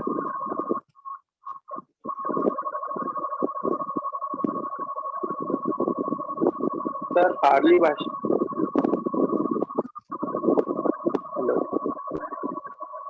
आशिष काकडे यांचा ऑडिओ तुमचा हे बंद करा ना. ऑडिओ मधून इथे आवाज येतोय तुम्हाला पण जाणवत असेल ना आवाज येतोय. आशिष काकडे, हो आशिष काकडे. हो सर, सांगू मी? बंद करा. ऑडिओ ऑफ करा, ऑडिओ ऑफ करा.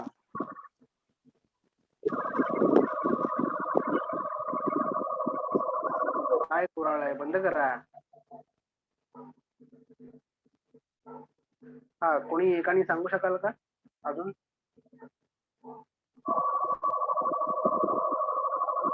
काकडे एकदाचं उत्तर द्या. ऑडिओ बंद करा. सर, पाली भाषा शिकल्याने आपली जी संस्कृती आहे बौद्ध धर्माची, म्हणजे पाली भाषेत जे बौद्ध साहित्य आहे त्याची आपल्याला ओळख तर होते. पण जर आपण बौद्ध धर्मीयांना पाली भाषेचं ज्ञानच नसेल तर आपलं कल्चर किंवा आपली संस्कृती आपण पुढे कशी टिकवणार आहोत, याचा हा फायदा होणार आहे आपल्याला. Okay, very good. ठीक आहे, तुमचा ऑडिओ बंद ठेवा. आपण पाली भाषेचं अध्ययन कशासाठी करतो? जर तुम्ही ध्यान करत असाल, पाली भाषेचे अनेक उपयोग आहेत. मी आपल्या ग्रुपवरती मागे, तुमचा ऑडिओ बंद करा ना. ऑडिओ बंद करा. ऑडिओ बंद करा.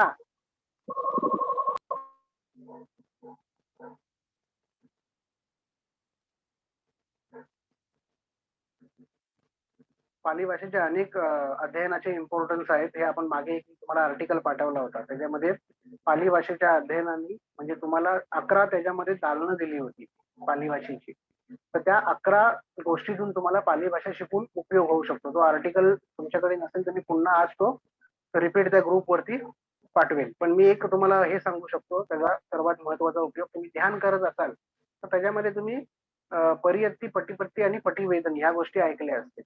तर परियत्ती काय असतं? तर बुद्ध वचनांचं आकलन होणं, बुद्ध वचन शिकून बुद्ध वचनाच्या ध्यानामार्फत जवळ जाणं, हा त्याचा एक उपयोग असू शकतो. आपण म्हणतो ना की आपण पाली भाषा शिकल्यानंतर भगवान बुद्धांची वचनं त्यांच्याच भाषेत शिकल्यानंतर आपल्याला त्यांना समजता येतं. तर त्याकरता ध्यान सुद्धा आवश्यक असतं. तर परियत्ती त्याच्यामध्ये महत्वाचं सांगितलेलं आहे. परियत्ती, तर हे परियत्तीच आपण शिकत आहोत. तर हे सर्वात महत्वाचं इम्पॉर्टन्स आहे. पाली भाषेच्या अध्ययन अनेक दृष्टीने महत्वाचे आहे. मध्ययुगीन भाषेत पाली भाषा प्रथम व मुख्य भाषा आहे. पाली भाषेला समजून घेण्यासाठी या भाषेचा वैज्ञानिक दृष्टिकोनातून व निष्पक्षपातीपणे अभ्यास होणे गरजेचे आहे. पाली भाषेने प्राचीन व आधुनिक भाषांनाही प्रभावित केले. एवढेच नव्हे तर या भाषेचा प्रभाव Sinhala, Brahmadesh, Siam, Thailand, Cambodia व लाओस या देशातील भाषांवर सुद्धा. पाली भाषा व पाली साहित्य प्रेरणा देणारे साहित्य व भाषा आहे. मानवी जीवनातील महान आदर्श यात सहजतेने प्रस्तुत केले आहेत. ते नुसते सांगितलेच नाही तर ते मानवी जीवनात साधकाला सरळ मार्गाने कसे पालन करता येईल हेही स्पष्ट केले आहे. यात धार्मिक, नैतिक व सांस्कृतिक तत्वांचा अभिनिवेश तर आहे, सोबत कथा साहित्याद्वारे सुंदर व प्रेरक तत्वांचा समावेश यामध्ये केलेला आपल्याला दिसून येतो. भगवान बुद्धांचा लोककल्याणाचा उपदेश, तत्कालीन संस्कृतीचे गौरवपूर्ण निर्देशन पाली भाषेतच विद्यमान आहे. पाली भाषेतील साहित्यात बौद्ध धर्माच्या विजयगाथेची कहाणी आहे. भारतीय बौद्धांचे लंका, चीन, जपान, सयाम, बर्मा, कंबोडिया इत्यादी देशांशी झालेल्या विचारांचे व संस्कृतीचे जे आदान प्रदान झाले त्याचा यात समावेश आहे. ते आंतरराष्ट्रीय एकता स्थापनेच्या दृष्टीने टाकलेले एक महत्वपूर्ण पाऊल आहे. भारतीय इतिहासाचा प्रारंभ पाली भाषा व साहित्य या दृष्टीने महत्वाचा आहे. जर तुम्हाला भारताचा इतिहास समजून घ्यायचा असेल तर तुम्हाला पाली साहित्याशिवाय पर्याय नाही, असं रवींद्रनाथ टागोर यांनी सुद्धा म्हटलेलं आहे.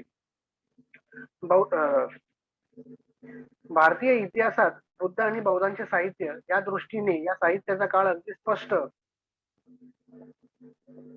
व सुनिश्चित आहे. बुद्ध धर्माच्या प्रचार प्रसारात योगदान देणाऱ्या सम्राटांचा काळ सुद्धा निश्चित आहे. आपण जेव्हा पाली साहित्याचा अभ्यास करतो त्यावेळी बौद्ध जे राजे होऊन गेलेत त्यांचा काळ निश्चित होतो, त्यांचं कार्य आपल्याला समजतं.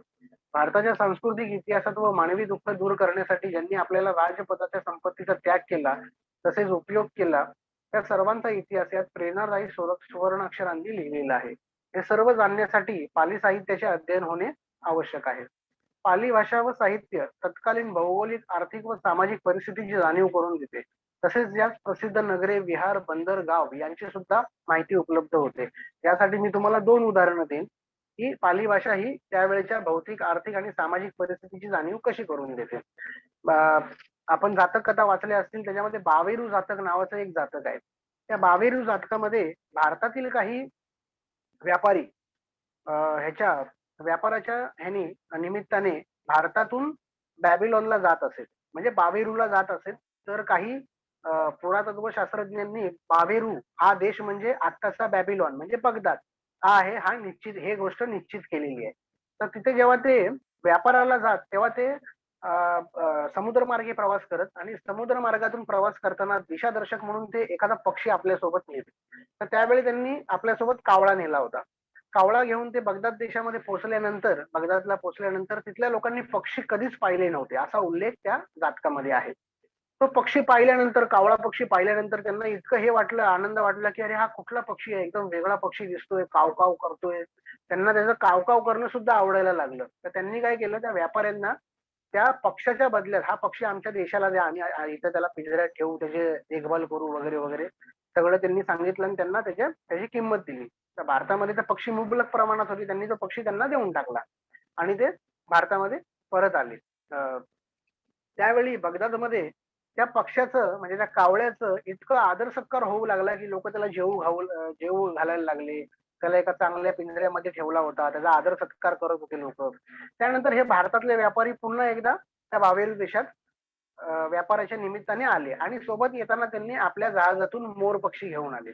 मोर पक्षी जेव्हा ते घेऊन आले तेव्हा ज्यांनी कावळा घेतला होता त्या लोकांनी मोर पाहिला. मोर पाहिल्यानंतर त्यांना मोर इतका आवडला की त्या कावळ्याचा आदर सत्कार कमी होऊ लागला. म्हणजे मोर एकदम दिसायला चांगला, त्याचा पिसारा चांगला, त्याचं ओरडणं चांगलं, त्याचा आवाज चांगला, हे सगळं पाहून, पावसामध्ये हा नाचतो हे पाहून त्या कावळ्याचा आदर सत्कार कमी झाला आणि त्यांनी मोराला वेळ घेतला व्यापाऱ्यांकडून, त्याची चांगली देखरेख करू लागले आणि त्या कावळ्याला पिंजऱ्यातून बाहेर काढून फेकून दिला. तर ह्या याच्यातून आपल्याला त्यावेळची सामाजिक आणि भौगोलिक परिस्थिती सुद्धा कळते की बावेरू देश हा आत्ताचा बगदाद देश आहे. आणि ह्यातून उपदेश काय मिळतो या जातककथेतून आपल्याला, जोपर्यंत भगवान बुद्ध उत्पन्न झाले नव्हते तोपर्यंत जे अनेक विशिष्ट मतं होती त्या काळामध्ये, प्रचलित मतं, त्या मतांचा आदर सत्कार होत होता त्या देशांमध्ये. पण भगवान बुद्ध जेव्हा उत्पन्न झाले तेव्हा इतरांचा आदर सत्कार कमी होऊ लागला. हा उपदेश आपल्याला त्या कथेमधून मिळतो. दुसरं एक भौगोलिक तुम्हाला उदाहरण द्यायचं झालं तर कौशांबीची जी हे आहे जो शोध केला अलेक्झांडर कनिंगहम यांनी जातकाच्या आधारेच केलेला आहे. तुम्ही जर नेपाळला गेलात आणि तिकडे तुम्ही कपिलवस्तू पाहिलं तर त्या कपिलवस्तूमध्ये आता सध्या एक नवीन उत्खनन चालू आहे. कंटक घोड्याचा स्तूप, भगवान बुद्धांचा कंटक घोडा, जेव्हा भगवान बुद्धांचं महाभिनिष्क्रमण झालं आणि त्यांना तो घोडा तिथे सोडून छन्नाने घोडा परतला, तर तो घोडा इतका दुःखी झाला की तो तिथे येऊन पूर्वद्वाराजवळ, त्या पूर्वद्वारातून भगवान बुद्धांनी गृहत्याग केला होता, त्या पूर्वद्वाराजवळ येऊन तो घोडा त्यांनी तिथे आपला प्राण सोडला आणि त्याच्या स्मरणार्थ त्याच जागेवरती तिथे आज त्या घोड्याचा एक स्तूप आहे जो जमिनीमध्ये दबला होता. ती फक्त टेकडी होती आणि जे ह्युएन त्यांच्या सुयुकी या पुस्तकामध्ये जे वर्णन केलं होतं त्या पुस्तकाच्या आधारे आता त्या स्तूपाचं उत्खनन सुरू आहे आणि तो कंटक घोड्याचा स्तूप सापडलेला आहे. आम्ही 2 वेळा तिथे व्हिजिट केलेली आहे. सध्या उत्खनन चालू आहे. कोरोनामुळे त्यांनी परत त्याच्यावर प्लास्टिक टाकले आणि ते जे फॉरेन डेलिगेट आले होते आर्किओलॉजिस्ट ते आता निघून गेलेले आहेत. आता ते पुन्हा हे कोरोना संपल्यानंतर नेपाळमध्ये येतील आणि तिथे ते उत्खनन सुरू करतील. पण स्तूप तिथे अर्धा बाहेर आलेला आहे. ही 2 उदाहरणं तुम्हाला पाली साहित्याची सांगितली. पाली साहित्यामुळे तत्कालीन भारतीय धर्म, विभिन्न दार्शनिक मान्यता यांची सखोल माहिती उपलब्ध होते. पाली साहित्याचे महत्वपूर्ण योगदान म्हणजे यात आदर्श जीवन जगण्याच्या प्रेरणा आहेत. तुम्ही जर काही सुत्त पाहिलीत, जशी महामंगल सुत्त, पराभव सुत्त, तिघाल सुत्त, तर याच्यामध्ये तुम्हाला जीवन कसं जगायचं आहे या संदर्भातच तुम्हाला मार्गदर्शन केलेलं आढळतं. महापंडित राहुल सांकृत्यायन म्हणतात, बौद्ध ग्रंथाच्या पाली साहित्याशिवाय विश्वाच्या सांस्कृतिक इतिहासाचा महाल उभा करणे म्हणजे सफेद मूर्खता आहे. तर गुरुदेव रवींद्रनाथ टागोर म्हणतात, भारताचा इतिहास समजून घ्यायचा असेल तर बौद्ध ग्रंथांना पाली साहित्याला विसरणे कदापि शक्य नाही.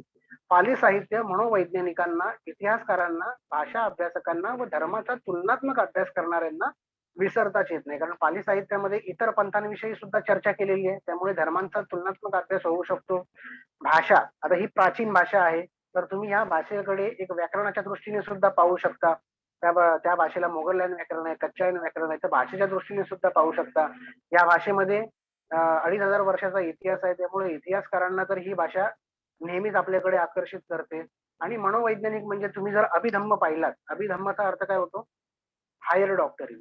जर तुम्ही अभिधम्म पाहिलात तर अभिधम्म सुद्धा हा एक वेगळा सुप्त पिटकातला भाग आहे आणि तो मनोवैज्ञानिकांसाठी फार महत्वाचा भाग आहे. अभिधम्म हे सामान्य लोकांसाठी नाहीये आणि ते समजण्यास सुद्धा जड आहे सामान्य लोकांना.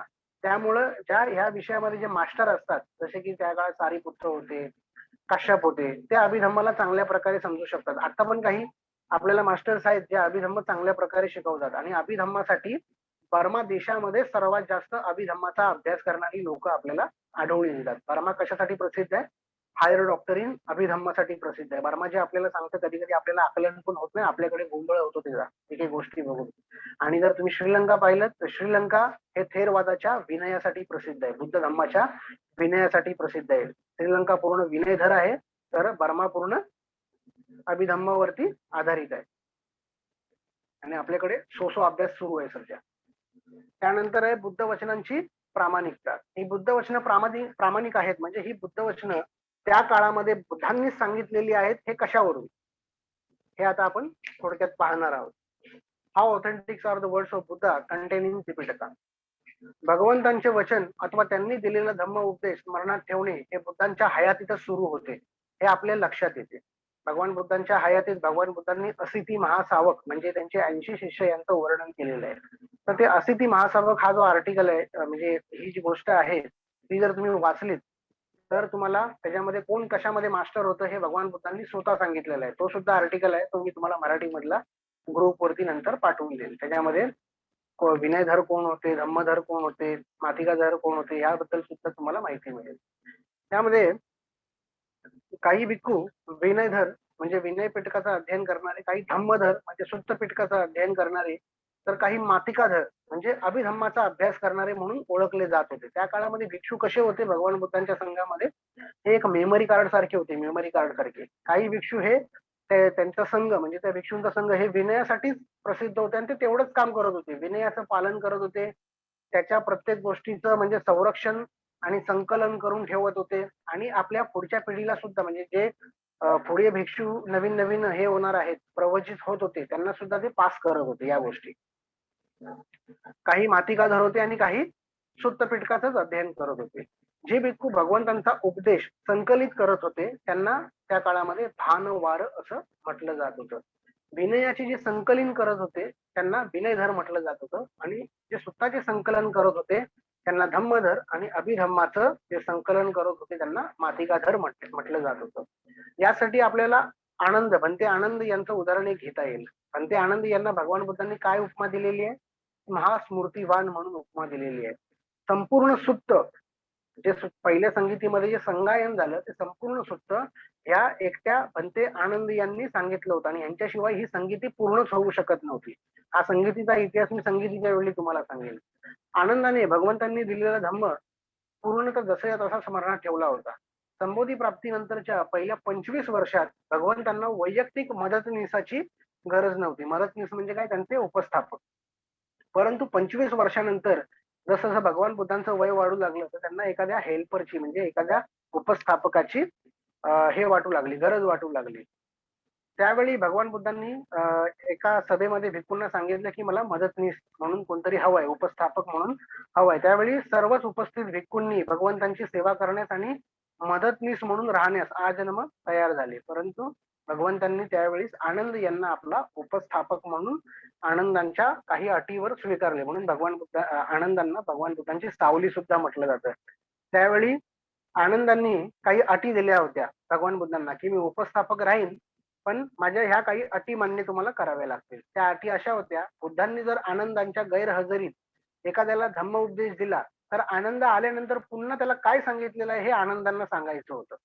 आनंद जर कोणत्याही समयी एखाद्याला धम्म उपदेश सांगण्यासाठी भगवंतांकडे घेऊन आला तर भगवंतांनी ते वेळ न पाळता त्याला तो उपदेश दिला पाहिजे. आणि तसेच आनंद हे भगवान बुद्धांचे आजन्म उपस्थापक राहणार, त्यांच्याशिवाय दुसरे कोण उपस्थापक राहणार नाही. या अटींवरती भगवान बुद्धांनी आनंदांना उपस्थापक म्हणून ते राहिले. यासाठी भगवंतांनी सहमती दर्शवली. आनंदांची स्मरणशक्ती इतकी दांडगी होती की भगवंतांनी दिलेला उपदेश ते जसं जसं बोलून दाखवत होते. म्हणून त्यांना धम्मधर असे म्हटले आहे. याचा पुरावा आपल्याला पहिल्या संगीतीत मिळतो. रुपालीने नियमांचे कथन केले म्हणून त्याला विनयधर, तर आनंदांनी धम्माचे कथन केले म्हणून त्यांना धम्मधर म्हणून ओळखण्यात येते. तुम्ही उपालीची जी कथा आहे ती बुद्ध अँड हिज धम्म या ग्रंथामध्ये तुम्हाला मिळेल, तिथे तुम्ही वाचू शकता. विनयाचं जे संगायन होतं पहिल्या संगीतीत ते उपाली यांनी केलं होतं.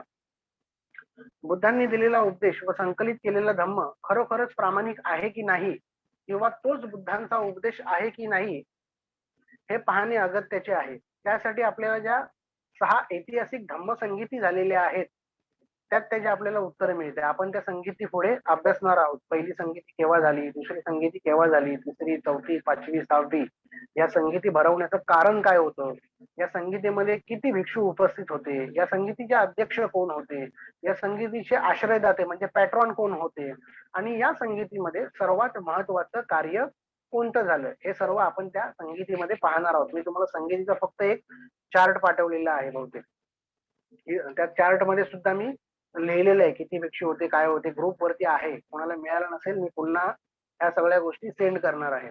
राजगृह येथील पहिल्या संगीतीत आनंदाने धम्मकथन करताना 499 भिक्खू उपस्थित होते. 500 कोण राहिले होते? आनंद राहिले होते. भगवान बुद्धांचं महापरिनिर्वाण होईपर्यंत आनंद अहर्त झाले नव्हते.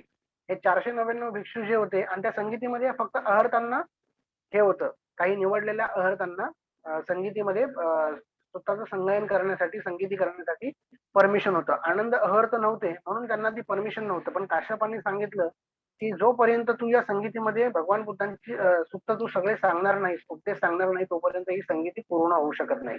कारण तथागतांनी कुठे कुठे कोणाकोणाला काय काय सांगितलं हे फक्त तुला एकट्यालाच माहिती आहे. तर तुला या संगीतीमध्ये जर बुद्ध धम्माच्या ऋणातून तुला भगवंतांच्या ऋणातून मुक्त व्हायचं असेल तर तुला या संगीतीमध्ये अहर्त होऊन भाग घेतला पाहिजे. त्यानंतर आनंद यांनी 24 तासामध्ये एका दिवसामध्ये अहर्त्व प्राप्त केलं होतं. ह्याची सुद्धा कथा एक वेगळी आहे, तर ती आपण नंतर कधी डिस्कस करू. आणि अहर्त झाल्यानंतर आनंदांनी या संगीतीमध्ये भाग घेतला आणि सुत्तांचं संगायन झालं. आज जे आपण सर्व सुत्त ऐकतो त्या सुत्तामध्ये सर्वात सुरुवातीला एक वाक्य आपल्याला वाचायला मिळतं.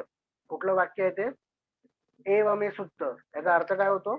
असे मी ऐकले आहे. म्हणजे आनंद असं नाही म्हटलं की असेच आहे म्हणून, आनंद म्हणतात असे मी ऐकले आहे, भगवंतांनी असे सांगितले आहे. एव मे सुत्त, आणि मग आनंदाचे सूत्र सांगतात. याचा अर्थ त्याच्यावर संशय घेण्याची गरज नाही.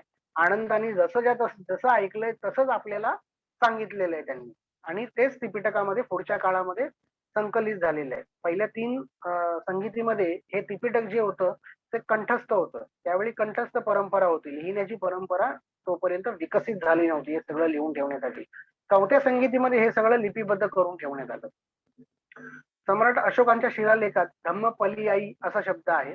हा शब्द हे दर्शविते की इसवी सन पूर्व 3ऱ्या शतकापर्यंत भारतीय जनता बुद्ध वचनाला याच नावाने ओळखत होती, धम्मपलियाई. पहिल्या संगीतीपासून ते 4थ्या संगीतीपर्यंत भिक्खूंनी मुखोद्गत कंठस्थ परंपरेने धम्मशुद्धच ठेवण्याचा प्रयत्न केला. जेव्हा भिक्खू संगीती घेत तेव्हा ते धम्म व विनयावर अधिक जोर देत. यानंतरचा लेक्चर धम्मसंगीती आहे आणि त्याच्यामध्ये तुम्हाला कळेल की हे बुद्ध वचनं कशी संकलित करून ठेवलेत, कशी सुरक्षित करून ठेवलेत, याविषयी आपण सविस्तर चर्चा करणार आहोत. आजचा लेक्चर आपण इथे थांबवत आहोत. आजच्या लेक्चरमध्ये आपण काय काय पाहिलं? बुद्ध वचनांची प्रामाणिकता पाहिली, पाली भाषा ही पाली भाषेच्या अध्ययनाचे महत्व पाहिले आणि त्याच्या विकासाचे टप्पे पाहिले आपण. आता आपण धम्मसंगीती पाहणार आहोत आणि त्याच्यानंतर आपण त्रिपिटकाच्या काही ग्रंथांविषयी म्हणजे संपूर्ण त्रिपिटकाच्या ग्रंथांविषयी आपण चर्चा करणार आहोत. माझा लेक्चर नंतर असतो आणि माझा लेक्चर जो आहे ते तुम्हाला नोट स्वरूपात सुद्धा दिलेले आहे, तर तुम्ही त्या वाचू शकता. तुम्हाला फक्त धम्मसंगीती आणि त्रिपिटकाविषयी जे आम्ही आमच्या 6 महिन्याच्या क्लासेसमध्ये शिकवतो तसं मी तुम्हाला इथे डिटेलमध्ये दिलेलं नाही, कारण एवढ्या डिटेलमध्ये चर्चा करणार नाही आहोत आपण. म्हणून तुम्हाला मी फक्त सोप्या थोडक्या भाषेत समजावं म्हणून तुम्हाला फक्त चार्ट पाठवले. तुमचा या कार्यशाळेला उद्देश आहे अनुवाद स्पर्धेमध्ये भाग घेणं आणि व्याकरणाची तुमची आवड निर्माण होणं. व्याकरण जर आलं नाही तर पाली भाषा तुम्हाला वाचता लिहिता बोलता अजिबात येणार नाही. त्यामुळे व्याकरणावरती तुम्हाला लक्ष द्यायचं आहे. हा जो माझा विषय आहे तो तुम्हाला वाचून देखील एखाद्याला समजू शकतो आणि चर्चेतून तो अधिक जास्त समजू शकतो. त्याचं चांगलं आपल्याला होऊ शकतं. आजचा वर्ग आपण इथे थांबूया. आपण उद्या रात्री 8:50 बरोबर आपण भेटूया. आणि तुम्ही हे करता ज्यावेळी जॉईन होता तर उशीर करू नका. 9च्या पुढे नंतर जॉईन होऊ नका. काही गोष्टी मिस होतील. आम्ही आमचा वेळ पाळतोय. आम्ही सुद्धा कामाला जातो, कामातून येतो, त्यानंतर आम्ही हे सगळं चालू करून बसतो. तुमच्यासारखंच घरी सुद्धा आम्हाला सुद्धा कामं असतात. आम्ही सगळी कामं स्टॉप गेले 3 तासापासून. तुम्ही सुद्धा सहकार्य अशाच प्रकारे आम्हाला कराल अशी तुम्हाला सर्वांना विनंती आहे. तर उद्या आपण 8:50 भेटूया. काल 164 लोक होते, आज 151 पर्यंत लोक होते. ज्या लोकांना यामध्ये इंटरेस्ट नाही किंवा ज्या लोकांना पुढे 10 दिवसानंतर आपल्यावरती याचा काय आपल्यामध्ये काय बदल होणार आहेत या गोष्टी माहित नाहीयेत, ते लोक लेफ्ट होत आहेत. त्या लोकांची म्हणजे त्यांचा एवढा विचार करण्याची गरज नाही. त्यांना इंटरेस्ट आहे, त्यांनी खरोखर पुढचे 8 दिवस तुम्हाला जॉईन व्हायचं आहे आणि हे शिकायचं आहे तुम्हाला. तुम्ही पुढे MA कराल, त्याच्या पुढेही शिकाल तुम्ही अजून काही, तर तुम्हाला ह्या गोष्टी उपयोगी येणार आहेत. हे तुमचं बेसिक आहे. तर आपण आजचा लेक्चर इथे थांबवतोय. सर्वांना जय भीम, नमो बुद्धाय. चलो बाय.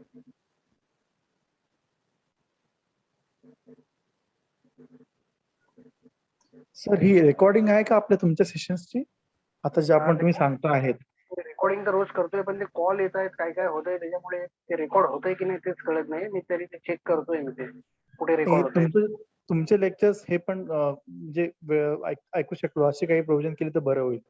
म्हणजे ग्रामर तर शिकताच येईल, पण तुमचे लेक्चर्स जे असतात हे आता फार म्हणजे गाभा आहे, फार मोठा महत्वाचा इम्पॉर्टंट पार्ट असतो हा ऐकणं पण म्हणजे फार मोठी गोष्ट आहे. हा जर आपण रेकॉर्डिंग करून ठेवलात तर बरं होईल, म्हणजे अशी विनंती आहे. रेकॉर्डेड आपल्या जे तुम्हाला युट्यूबची लिंक जी पाठवली होती, तुमचं जे युट्यूब चॅनल आहे त्याच्यावरती हे लेक्चर सतत होत असतात. त्याचं रेकॉर्डिंग आहे या विषयांचं, तर ते सुद्धा ऐकू शकता किंवा हे रेकॉर्ड झाले असेल तर मी ते टाकणार आहे नंतर. हरकत नाही सर. थँक्यू. नमो बुद्धाय. जय भीम. लिंक ओपन होत नाही सर. कोणती?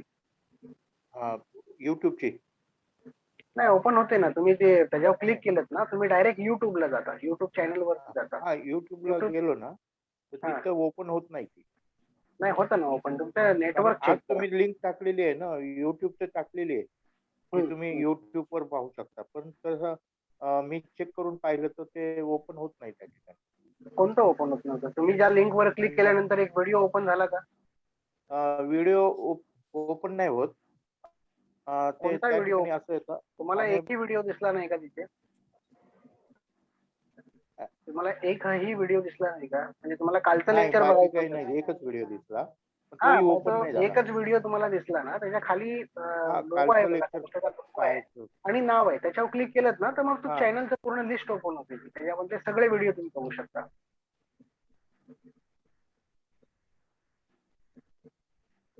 सर ओपन होत आहे लिंक. ओपन होते ती मला माहिती आहे ना. मी रोज तेच हो. आणि सर रेकॉर्ड होत आहे कारण काय रेकॉर्डचा सिम्बॉल येतोय इकडे. रेकॉर्डचा सिम्बॉल आहे. record. कालचा लेक्चर सुद्धा रेकॉर्ड झालाय, पण तो रेकॉर्ड कुठे झालाय हे म्हणजे क्लाउड मध्ये ते मला ते ओपन होत नाही. तिथं ती रेकॉर्डिंगच दिसत नाही.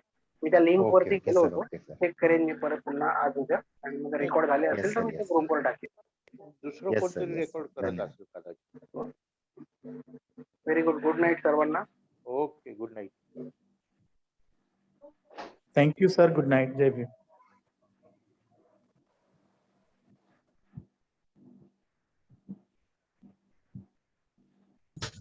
धन्यवाद. जय भीम सर. धन्यवाद सर. जय भीम. धन्यवाद सर. जय Bhim. Arvind sir meeting end करा. ऑन करू का? एंड करा. एंड म्हणजे बंद एंड होईल. करू. ओके. हो.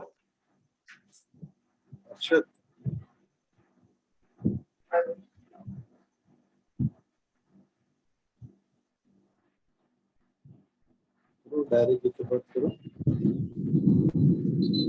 इथे